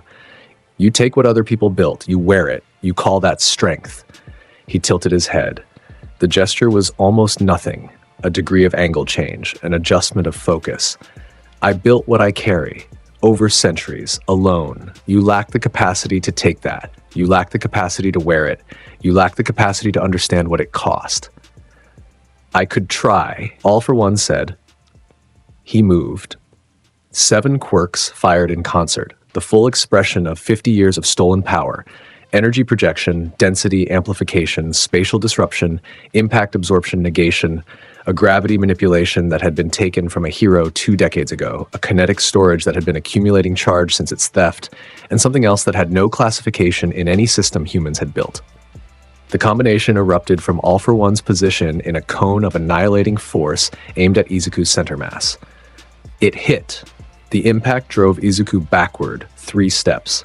His heels dragged lines in the chamber floor. The 7 quirks in combination did what they were designed to do. Tore through his body's defenses, disrupted his cursed energy field, drove force into his organs at levels that would have ended anything human. White steam erupted from every point of damage simultaneously. Reverse curse technique engaging at maximum throughput. Tissue rebuilding, bones resetting, like organs restoring their function in the time between 2 heartbeats. His expression did not change. All for One watched the steam. His smile faded. "Interesting," he said. Then Izuku moved, flowing red scale engaged at full capacity. His blood surged, every vessel dilating, every muscle fiber amplifying, his physical output multiplying to levels that the chamber walls could feel as pressure. He closed the distance between himself and All for One in a time frame that the old villain's stolen reaction in quirks could barely register. His fist hit All for One's barrier, a defensive quirk layered with two others, forming a wall of force that had stopped everything aimed at it for decades. Izuku's fist hit it and the barrier held for a quarter of a second before Black Flash detonated at the point of contact. Black and red lightning erupted. The spatial distortion at the impact point warped the barrier inward and then through. The force multiplied by the convergence beyond what the defensive quirks could absorb. The barrier shattered. The force continued through and hit All for One's body. The chair went backward. The life support machinery attached to it screamed as connections tore. All for One hit the far wall of the chamber, and the wall cracked in a web of fractures radiating from the impact. He was still smiling. Blood ran from the corner of his mouth, the first blood he had shed in years. He raised his hand. 5 quirks activated in sequence, a counterattack designed to create distance, to give him time to assess and adapt and find the gap. Izuku walked through it. Every attack that hit him healed before the next one arrived. Every defensive measure All for One deployed was breached within seconds of its formation. The old villain threw decades of accumulated power at the boy walking toward him, and none of it mattered. The gap was too large. The difference was too fundamental. All for One had spent 50 years stealing. Izuku had spent 1,000 years building. "Let me show you something," Izuku said. He stood 2 meters from All for One. His voice was flat, his eyes held the ancient weight, and beneath it, something colder. Something that had looked at 50 years of stolen empire and found it pathetic. "This is what centuries feel like." He reached, his hand extended toward All for One's chest. The old villain reacted, his quirk-stealing ability surging forward to meet the threat, to take what was reaching for him, to do what it had always done. His power touched Izuku's cursed energy. The sound All for One made was not a villain's sound, it was human. Raw, involuntary, torn from a body that had been reaching for 50 years and finally found a socket that ran current in the wrong direction. His arm snapped back. The quirk-stealing ability, the foundational power of his existence, the thing he had built an empire on, recoiled from contact with centuries of compressed, cursed energy like a hand from a furnace. It was damaged, the root of it seared by the contact. He could feel the injury, deep, fundamental in the architecture of the one ability he had never lost. He could not steal from the Modulo. He could not have stolen from Yuji Itadori. What Izuku carried was older than quirks. It operated on a substrate that theft could not reach. It did not recognize the authority of All for One's ability. All for One looked at his own hand, the hand that had taken everything it wanted for 5 decades, the hand that was now trembling. Izuku raised his. 2 fingers, the same gesture that had opened a subway tunnel, that had cut through a zero-pointer, that had dismantled Muscular's augmentation and stripped Shigaraki to his base. Everything you built ends here. Cleave, full extension, full force. The spatial severance descended on All for One's body at the molecular level. Every stolen quirk, every modification, every augmentation he had installed over 50 years of theft, every artificial system that kept his ruined body functioning beyond its natural endpoint. The technique did not discriminate. It found every addition and it cut. The stolen quirks went silent, one by one, like candles in a wind that touched them all at once. Decades of accumulated power returning to the nothing they were before they were taken. The defensive barriers, the offensive combinations, the utility abilities, the life extension modifications. Each one severed from its stolen host and extinguished. The life support systems failed. The machinery around the chair went silent. The monitors died. The hum that had been sustaining this body for years went flat. What remained in the chair was a very old man, eyeless, ruined, without anything between himself and the reality of what he was. A body that should have stopped functioning long ago, sustained only by stolen power that was gone now. He was alive. For the moment, Izuku looked at him. He gave him the same expression he gave all of them. flat, ancient, without anger, without satisfaction. The expression of someone who has done this more times than memory can count and has never found meaning in the doing. Is there anything worth saying? Izuku asked. Genuine. The question offered with honest openness. The last courtesy of someone giving another person the chance to use their final words. All for One's remaining eye, the one that had been functioning behind the ruined face, was looking at something past Izuku's shoulder. Something that existed only in memory. 50 years of plans, an empire built grain by grain, power stolen piece by piece. All of it, the entire architecture of a life defined by taking, amounting to this. A boy. A chair. Silence. He did not say anything. Izuku turned. He walked back toward the opening in the ceiling. His cursed energy carried him upward. Rising through the passage he had cut, through the layers of reinforced concrete, through the detection systems and countermeasures that had never detected the thing that mattered. The chamber below settled into stillness. The life support machinery was gone. The stolen power was gone. All for One sat in his chair in the absence of everything he had been and felt the weight of ordinary existence close around him like water. It did not last long. It was never going to. Izuku emerged into the surface through a clean-edged opening in a parking lot. Late afternoon, the city moved around the hole in the ground. Cars passing, people walking, the ordinary rhythm of a world that did not know what had just ended 3 stories beneath its feet. He brushed the concrete dust from his jacket. He looked around, a man on a bicycle passed the opening, glanced down at the hole, glanced at the 16-year-old boy standing beside it, glanced back at the hole, pedaled faster without looking back. Izuku turned east. He walked. Mina was at the corner. She was leaning against the wall with her arms crossed and her jaw set and her gold eyes tracking him down the block from the moment he appeared. She was wearing civilian clothes, jeans and a jacket with the collar turned up against the evening air. She had known where he was going. She always knew. She had been here, at this corner, since he left, standing against that wall with her arms crossed and her body held tight against the fear she would never show anyone else. He stopped in front of her. "Is it done?" she asked. She looked at his face. A long time, reading the surface and what moved beneath it, finding what she was looking for. The confirmation that the thing she loved most in the world was still there, still intact, still oriented toward her. She found it. Her arms unfolded. She walked the remaining step between them. Her arms went around his waist, her forehead pressed against his chest. She held on. He stood still for one breath. Then his arms came up around her shoulders. His chin dropped to the top of her head. He held her back. In the middle of an ordinary street, in a city that continued moving around them, with the evening light going gold against the buildings and the traffic filling the air with its normal noise and the world, the whole vast, continuing world, carrying on without pause. They stood there and held each other, and the weight, the centuries of it, the mechanism, the arrangement the universe had built him for, lifted 1 degree, then another. "You came back," she said. "I said I would," he said. "I know." Her arms tightened. "I know. She pressed closer.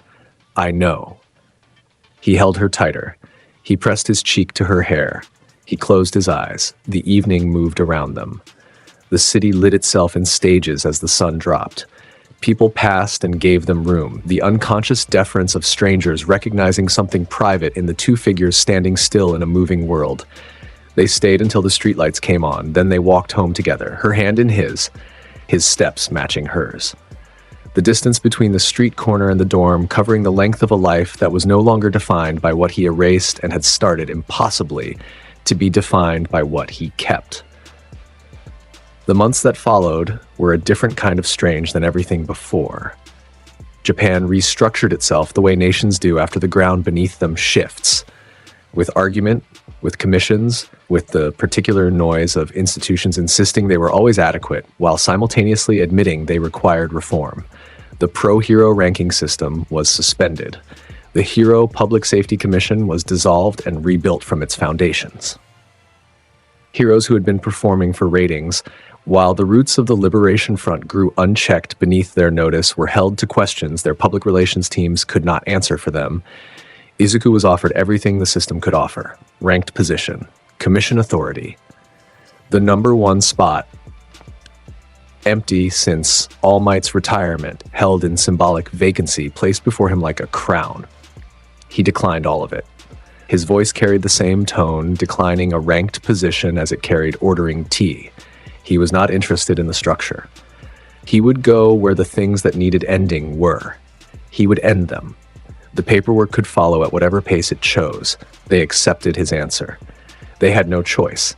You cannot compel the compliance of something that operates outside your jurisdiction by nature. Class 1A graduated on a morning in March. Cherry blossoms moving through the air above the ceremony. Families in the audience. Cameras from agencies who had been watching this specific class, marked by everything that had happened to them since their first year. They crossed the stage one by one. Todoroki Shoto received his diploma with the composure of someone who had found, over 3 years, the version of himself that existed independent of every shadow his family cast. He shook Nezu's hand and his eyes found Izuku in the audience. Not on the stage, never performing, always in the back row. And he gave a single nod that carried 3 years of gratitude and the understanding of a man who knows exactly who set him free. Kirishima Eijiro crossed with a grin wide enough to fill the hall. He would build an agency with Bakugo, the two of them balancing each other the way fire and stone do, the way people who have nothing in common except the determination to be better than they were yesterday do. His hardening had become something the industry watched with genuine interest. He would use it well. Ida Tenya walked with the posture of someone who had rebuilt himself from the foundations after Hosu and had never allowed a single compromise in the rebuilt version. He would work the Hosu district. He would be reliable in the way that reliability saves more lives than power ever will. He would honor native. He would honor the boy who arrived in an alley and showed him what strength used correctly looks like. Uraraka Ochako received her diploma and cried. Happy tears, overwhelmed tears. The tears of someone who had started this journey wanting to be a hero for financial reasons and had become one for every reason that actually mattered. She would work rescue, always rescue, because saving was the whole point. Bakugo Katsuki crossed the stage with his jaw set and his shoulders back and his eyes forward. He did not look at the audience. He did not look for Izuku. He walked with the carriage of someone who had spent 3 years recalibrating the engine of his ambition from dominance to excellence. The difference being that excellence required improving only yourself, while dominance required diminishing others. The change had been slow. It had been complete. He would go pro. He would be exceptional. He would think about Izuku Midoriya often, the boy who had looked at him once and then away with the interest one gives a lamp, and that memory would drive him harder than any praise or rivalry ever could. Mina Ashido graduated 7th in the class. Her practical scores were 4th highest. Her rescue operations marks were 2nd. Her overall evaluation from 3 years of assessments included the phrase, demonstrates exceptional combat creativity and interpersonal excellence. She crossed the stage with a wave to the audience that was so enthusiastic the camera operators had to adjust for the movement. She found Izuku in the back row immediately. Her eyes went to him the way they always did, first, instinctive, before anything else registered. He was sitting with his arms crossed and his posture slouched, and his green eyes on her with the weight they carried for everything, but focused in a way he focused on nothing else. She blew him a kiss from the stage. 20 graduating students turned to look at the back row. Izuku's expression did not change, but his hand, resting on his crossed arm, lifted by a millimeter in acknowledgement. Mina's grin could have lit the hall by itself. She went pro in the entertainment district. Her agency operated in the busiest, loudest, most alive part of the city, because she belonged there the way sunlight belongs in open spaces. She was extraordinary at her work. Her acid creativity had matured into something that made other heroes study her techniques. Her interpersonal skills, the ability to enter a crisis and make everyone in it feel like the outcome was certain because she refused to allow any other possibility, were a quirk of their own. She was beloved. The public adored her. The district she patrolled felt safer for her presence in a way that had nothing to do with raw power and everything to do with the particular warmth she carried into every situation. Izuku operated differently. He took no agency. He wore no costume beyond the red hoodie that had been his signature since the entrance exam. He moved through the city and beyond it when the need arose as himself. When things needed ending, he ended them. When the world produced threats that were too vast for the system's normal response, he was there. The hero world knew his name. Every active villain in the country knew his name. The international community had started asking questions about the independent operator in Japan whose power level broke their measurement protocols. He was never ranked. He never would be. He went home to Mina. That was the part the world never saw and never needed to.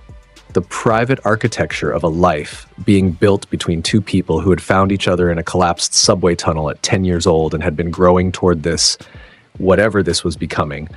Since that first moment, they moved into a place together at 19. A apartment in the district where Mina worked, high enough to see the city skyline from the balcony, small enough to feel close, filled over months with the particular chaos of Mina's personality. Colors and music, and the evidence of a life being lived loudly and with joy. Izuku's presence in the space was different. His corner was sparse. His belongings were few. But the apartment itself, the whole of it, every surface, every wall, was saturated with the low-grade hum of his cursed energy. And over weeks, that energy had settled into the architecture the way heat settles into stone. It made the space feel held, protected. Mina felt it every time she walked through the door. The particular safety of being inside his radius. The knowledge, bone deep and absolute, that nothing in this world or any other could reach her here. Eri came to them on weekends. She was growing, her hair longer, her eyes less haunted, her body filling with the particular health that comes from being fed and loved and never hurt. She still held Izuku's hand when they walked. She still watched him with those two knowing eyes. But she smiled now. She laughed at Mina's jokes. She was learning to be a child who had never needed to be anything else. The three of them at the kitchen table on a Saturday morning. Eri eating pancakes that Mina made, burned slightly, always. Izuku reading the paper with his tea going cold. Mina talking enough to fill the room for all three of them, was a composition that anyone watching would have called family. Izuku never called it that. He had lost the vocabulary for it somewhere in the centuries between one life and this one. But he sat at that table every Saturday. He was present for every burned pancake. He held that space with the consistency of something that had finally found a reason to stay in one place. It was enough. For the first time since a fist unclenched after 1,000 years and pulled him back. For the first time in all of the lives he could remember, and all of the ones that had faded to feeling. It was enough. 2 years out of UA, Bakugo ran into Izuku at an incident scene, a villain situation in the commercial district, mid-level threat, property damage escalating, civilian evacuation incomplete. Bakugo was handling it. His agency had responded. He was 3 detonations into a containment strategy when the villain, something large and regenerating and refusing to stay down, broke his perimeter and lunged toward a civilian group. Izuku was there. He was walking past, civilian clothes, red hoodie, hands in his pockets. The villain lunged past Bakugo's containment line, and Izuku raised one hand without breaking stride. And the villain separated into 3 sections and collapsed in a heap of severed matter that stopped regenerating the instant its body lost structural coherence. 4 seconds. Start to finish. Izuku kept walking. Bakugo stood in the aftermath of his broken containment with his palms still smoking and his jaw locked and his eyes tracking the retreating back of the boy. The man now, 20 years old and carrying the same weight he always had, walking away with his hands in his pockets, he considered calling out. Something. Anything. A demand, a challenge, an acknowledgement. He decided against it.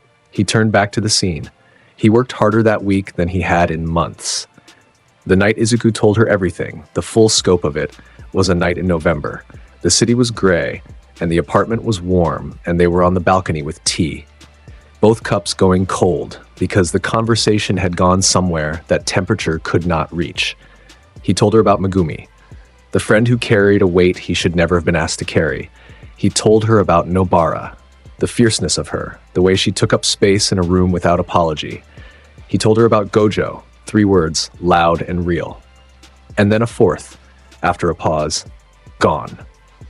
He told her about the centuries, the long walk between the golden age and this life, the way time changes the texture of loss until it is no longer loss but just the mass of what once was, the forgetting, the way faces blur first, then voices, then the feeling of them. He told her about dying alone, an old man in a room with nobody, the last thought being something close to relief.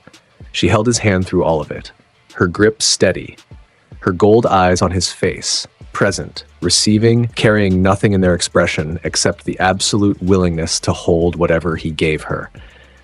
When he finished, the city below them was silent in the way cities are at 3 a.m. The cold had found them on the balcony, and neither had moved. She was still for a long time. Then she took his face in both hands, her palms against his cheeks, her fingers in his hair. She looked at him. Really looked, the way she had been looking since she was 10 years old, and held his gaze until the weight of what he had told her settled into the space between them. "Then I've got a lot of catching up to do," she said. The words landed on him. Not the weight of them, the absolute simplicity.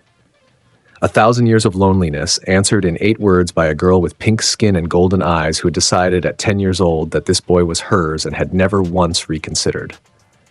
Something moved in his face, deep, below the surface, below the ancient weight and the flat expression and the centuries of carrying. Something cracked, not broke, never broke, but shifted, rearranged, made space. He turned his face into her palm, his eyes closed. He stayed there, in her hands, in the warmth of her touch, in the answer she had given. And he breathed. She held him. She held his face in her hands, and she held his weight with her presence, and she held the centuries he had just placed in the space between them without flinching, without pulling back, without making herself smaller. She held him the way she had always held him, with everything she was, and without apology.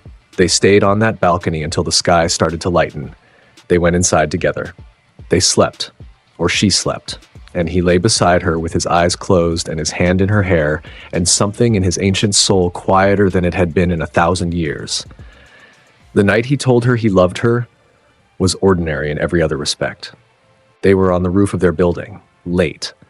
The city was spread below them in a grid of light and motion. She was telling him about a rescue she had run that week. A kid, maybe 8 years old, trapped in a collapsed storefront after a minor villain incident. The way the kid looked at her after, the way his hands stopped shaking when she smiled at him, the way that look, pure trust, total relief, was the reason she had become a hero and would keep being one until her body would not let her. Izuku was listening. His tea was in his hand. His eyes were on her face. She finished the story. She turned to look at him. He was watching her with the look he only had when she was the only thing in existence that mattered. The look that was flat and ancient and weighted with everything, but focused on her with an intensity that made the rest of the universe feel like noise. "What?" she said. "I love you," he said. The same delivery as everything else. Flat. Direct. The words landing with the gravity of centuries. The same voice he used for threats and observations and reading aloud from children's books. The most important 3 words he had ever spoken in any life, delivered with the same tone as commenting on the weather. She stared at him. Her mouth opened. Her gold eyes went bright, filling with something that rose up from wherever she had been keeping it. Every moment of 2 years of proximity and 2 years of reaching and 2 years of being the person who stayed, filling until it spilled over. "Izu, I have loved things before," he said. He was still looking at her. His voice still carried the same flatness, but there was something beneath it now. A current, a depth, the sound of someone saying something for the first time in 1,000 years and meaning it with everything they have left. People. A long time ago. Long enough that the memory is more feeling than image. But this, he looked at her, this is present. You are the present. I did not know what that felt like until you, she cried. Her hands came up to her face and she pressed them against her cheeks and she cried. Tears running over her pink skin, her shoulders shaking, the sound of it small and bright and carrying the specific quality of joy so large it overflows its container. He watched her, patient and still. He reached over and took her hands away from her face, both of his hands around both of her wrists, moving them aside with the gentleness that lived beneath everything, because he wanted to see it. Her face, her tears, the expression that was the answer to everything he had just said. "Why are you crying?" he asked. "Because you said it."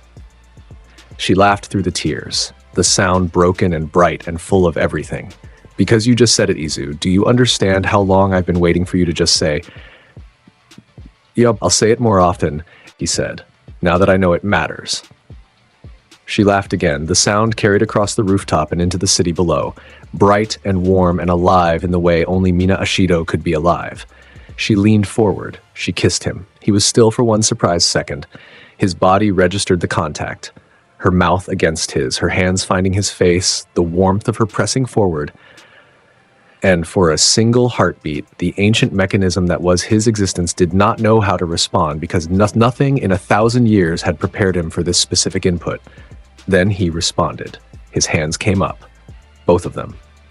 They held her face, one palm against each cheek, his fingers sliding into her hairs, the grip carrying the particular care of someone who has broken everything he has ever touched by accident and is determined to hold this one thing without leaving a mark. He kissed her back.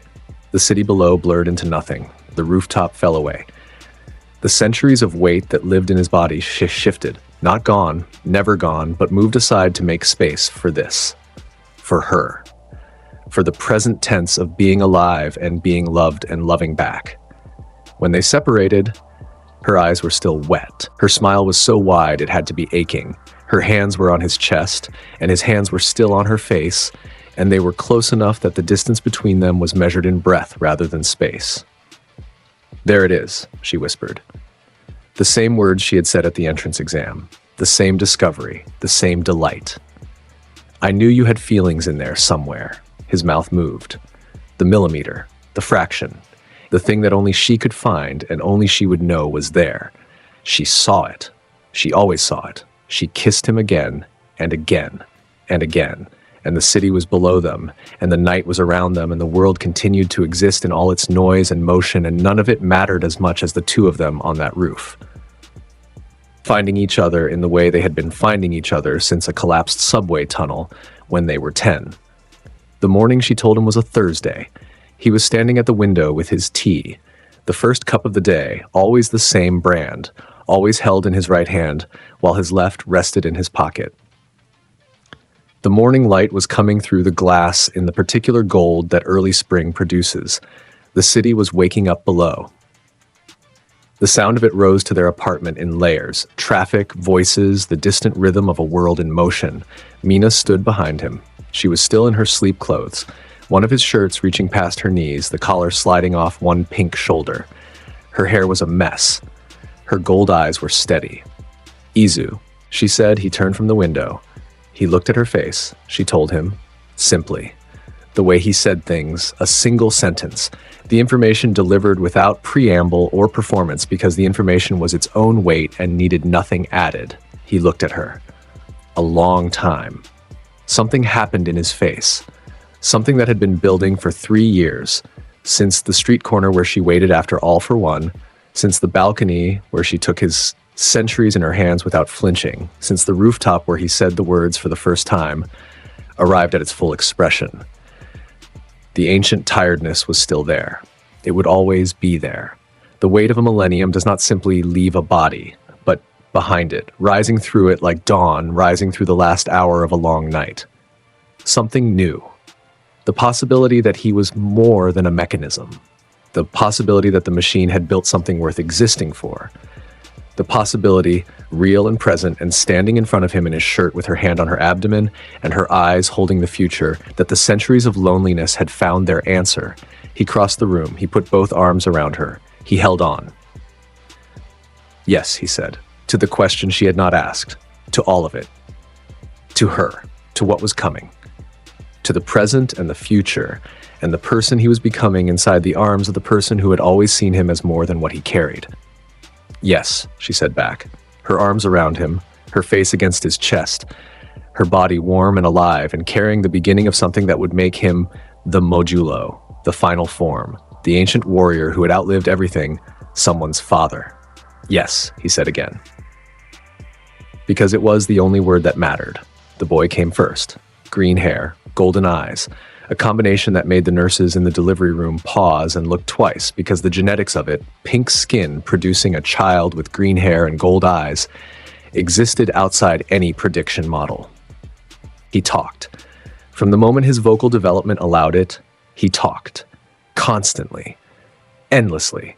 About everything. The clouds, the colors of the buildings, why the cat across the street only had one ear, what would happen if you mixed acid with ice cream, whether pro heroes got to choose their costumes or if someone chose for them. The stream of language was relentless and joyful, and so thoroughly Mina in its rhythm that Izuku sometimes looked at his son mid-sentence and saw the girl who had tackled him at the entrance exam and yelled, "You're the subway boy," with enough volume to shake the arena. The boy's name was Haru. Izuku chose it. Spring, beginning. He said it once, flat as always, and Mina had cried for the second time in their relationship because she understood what the word meant coming from someone whose entire existence had been an endless winter. 3 years later, the girl, quieter. She watched everything. Her eyes were green, the same green as Izuku's, carrying the same weight behind them that had made nurses uncomfortable and pro-heroes take involuntary steps backwards since the day he was born. She was small and still, and she observed the world with a focus that belonged to someone much older. When Izuku looked at her, he sometimes sat in silence for 20 minutes. She sat with him, neither of them needing anything except the other's presence, neither of them needing words to fill the space. Her name was Yuki. Snow. Quiet. Something that covers the world without requiring the world's permission. Mina named her. She said it with a grin and a glance at Izuku that said, "Your turn was spring, mine is winter. We balanced. They balanced. The apartment grew. They moved. A house now, in a district where the schools were good and the neighbors were ordinary, and the street was wide enough for Haru to run its full length while yelling about whatever had captured his attention that particular minute. Mina filled the house the way she filled everything. With color, with sound, with the evidence of a life being lived at full volume without apology, Izuku's presence was the foundation, the structure beneath the color, the thing that held the house together the way his cursed energy held the air around his family, softened, constant, a warmth that had nothing to do with temperature and everything to do with the absolute certainty that nothing would ever reach them while he stood between. He still worked, the threats still came, the world still produced things that needed ending, and he still ended them, walking into situations with his hands in his hoodie and his face carrying the expression it always carried, and walking out again with the air behind him, settling back into the stillness of resolved violence. But he came home, every time, every single time. He walked through the door and his son ran at his legs and his daughter looked up from whatever she was reading and his wife, the words still strange in his mouth even years later, still carrying the weight of something he had never expected to be, turned from whatever she was doing and her face did the thing it always did when he appeared. The grin, wide and bright, and carrying the same wattage it had carried at 10 years old in a subway tunnel. The expression that said, "There you are." The expression that said, "I was always going to find you." The expression that said, "You are mine and I am yours, and the universe built this from a collapsed subway tunnel, and we are never going to stop being grateful for it." He looked at her. He gave her the millimeter, the corner of his mouth, the fraction of expression that was, from him, the equivalent of falling to his knees and declaring everything he felt. She saw it. She always saw it, a morning in April. The kitchen. Light coming through the window in the particular gold that early spring produces, the same gold it was the morning she told him about Haru, the same gold it was every morning he had been alive in this house with these people. Izuku sat at the table. Haru was in his lap. The boy had dragged a picture book from the shelf, something about animals on a farm, the pages worn soft from repeated readings, and was demanding, in the particular imperious tone of a 5-year-old who has been told yes enough times to assume it is the default that it be read. Izuku read it. His voice was the same flat tone it was for everything. Threats, observations, death sentences, and now a picture book about a cow named Bessie who had lost her bell. The words came out even and weighted and carrying the centuries behind them, which made the story of a cow's missing bell sound inexplicably profound. Haru settled deeper into his lap. The boy's weight against his chest was warm and real and impossibly small.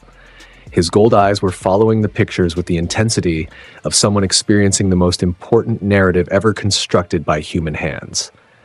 Yuki sat across the table. She was eating breakfast, cereal, the kind with too much sugar that Mina bought because the children asked, and Mina was constitutionally unable to deny them things that made their faces light up.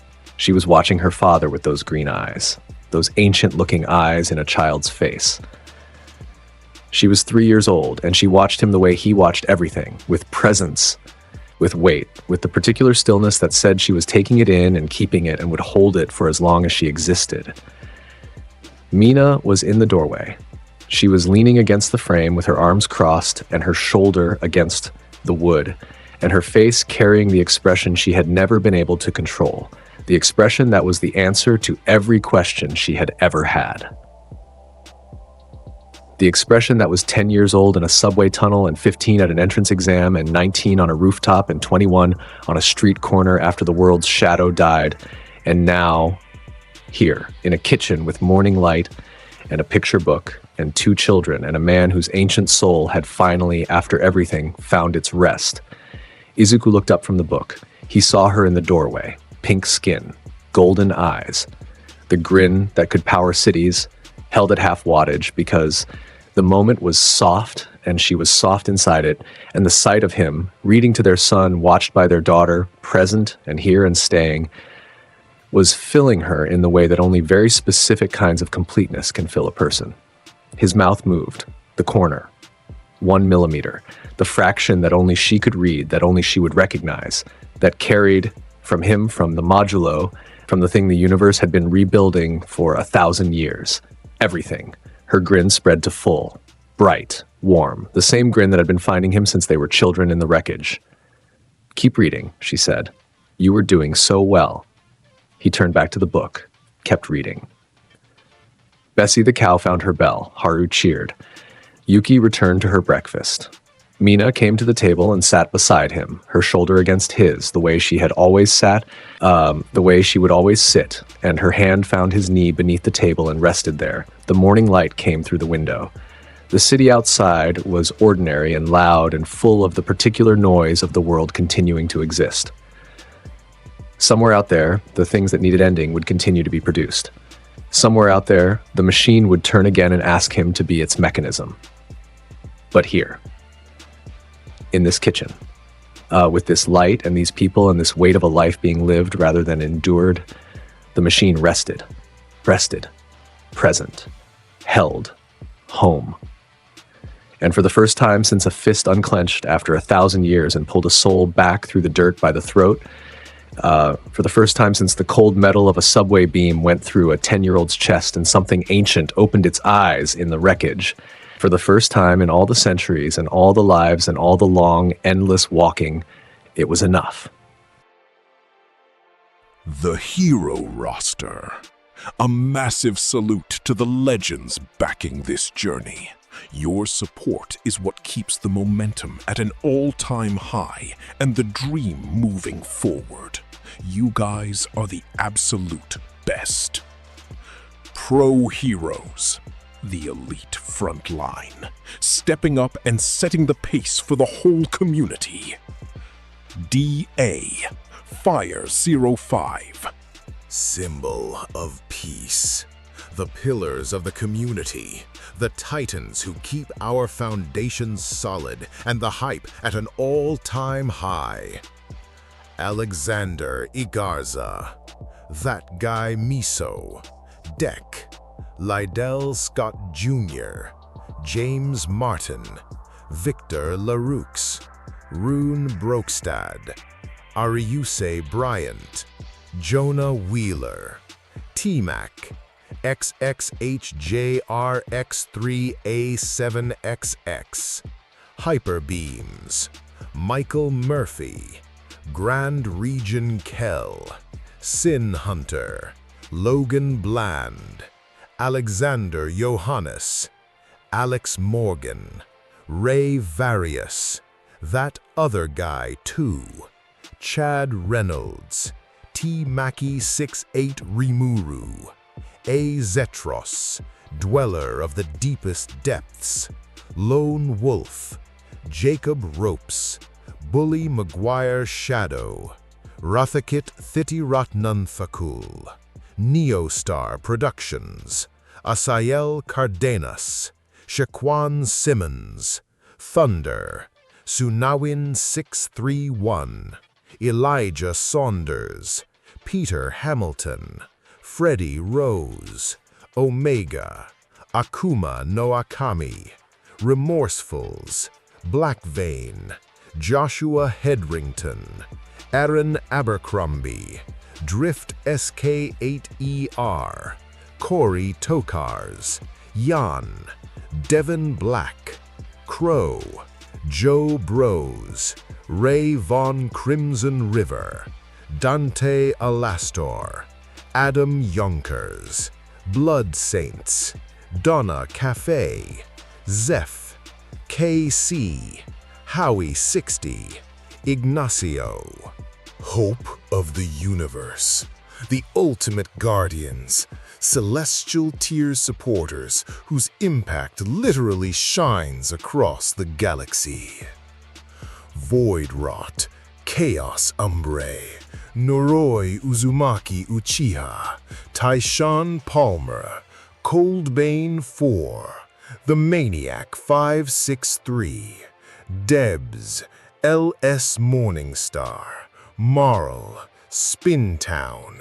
I Shoot X50. Greg Green. James. Q Honyen Thompson. Juan. And Zeno KJ. Thanks for watching. Smash that subscribe if you want more raw, no-filter stories like this. Drop a comment with the next what if you need destroyed. See you in the next one.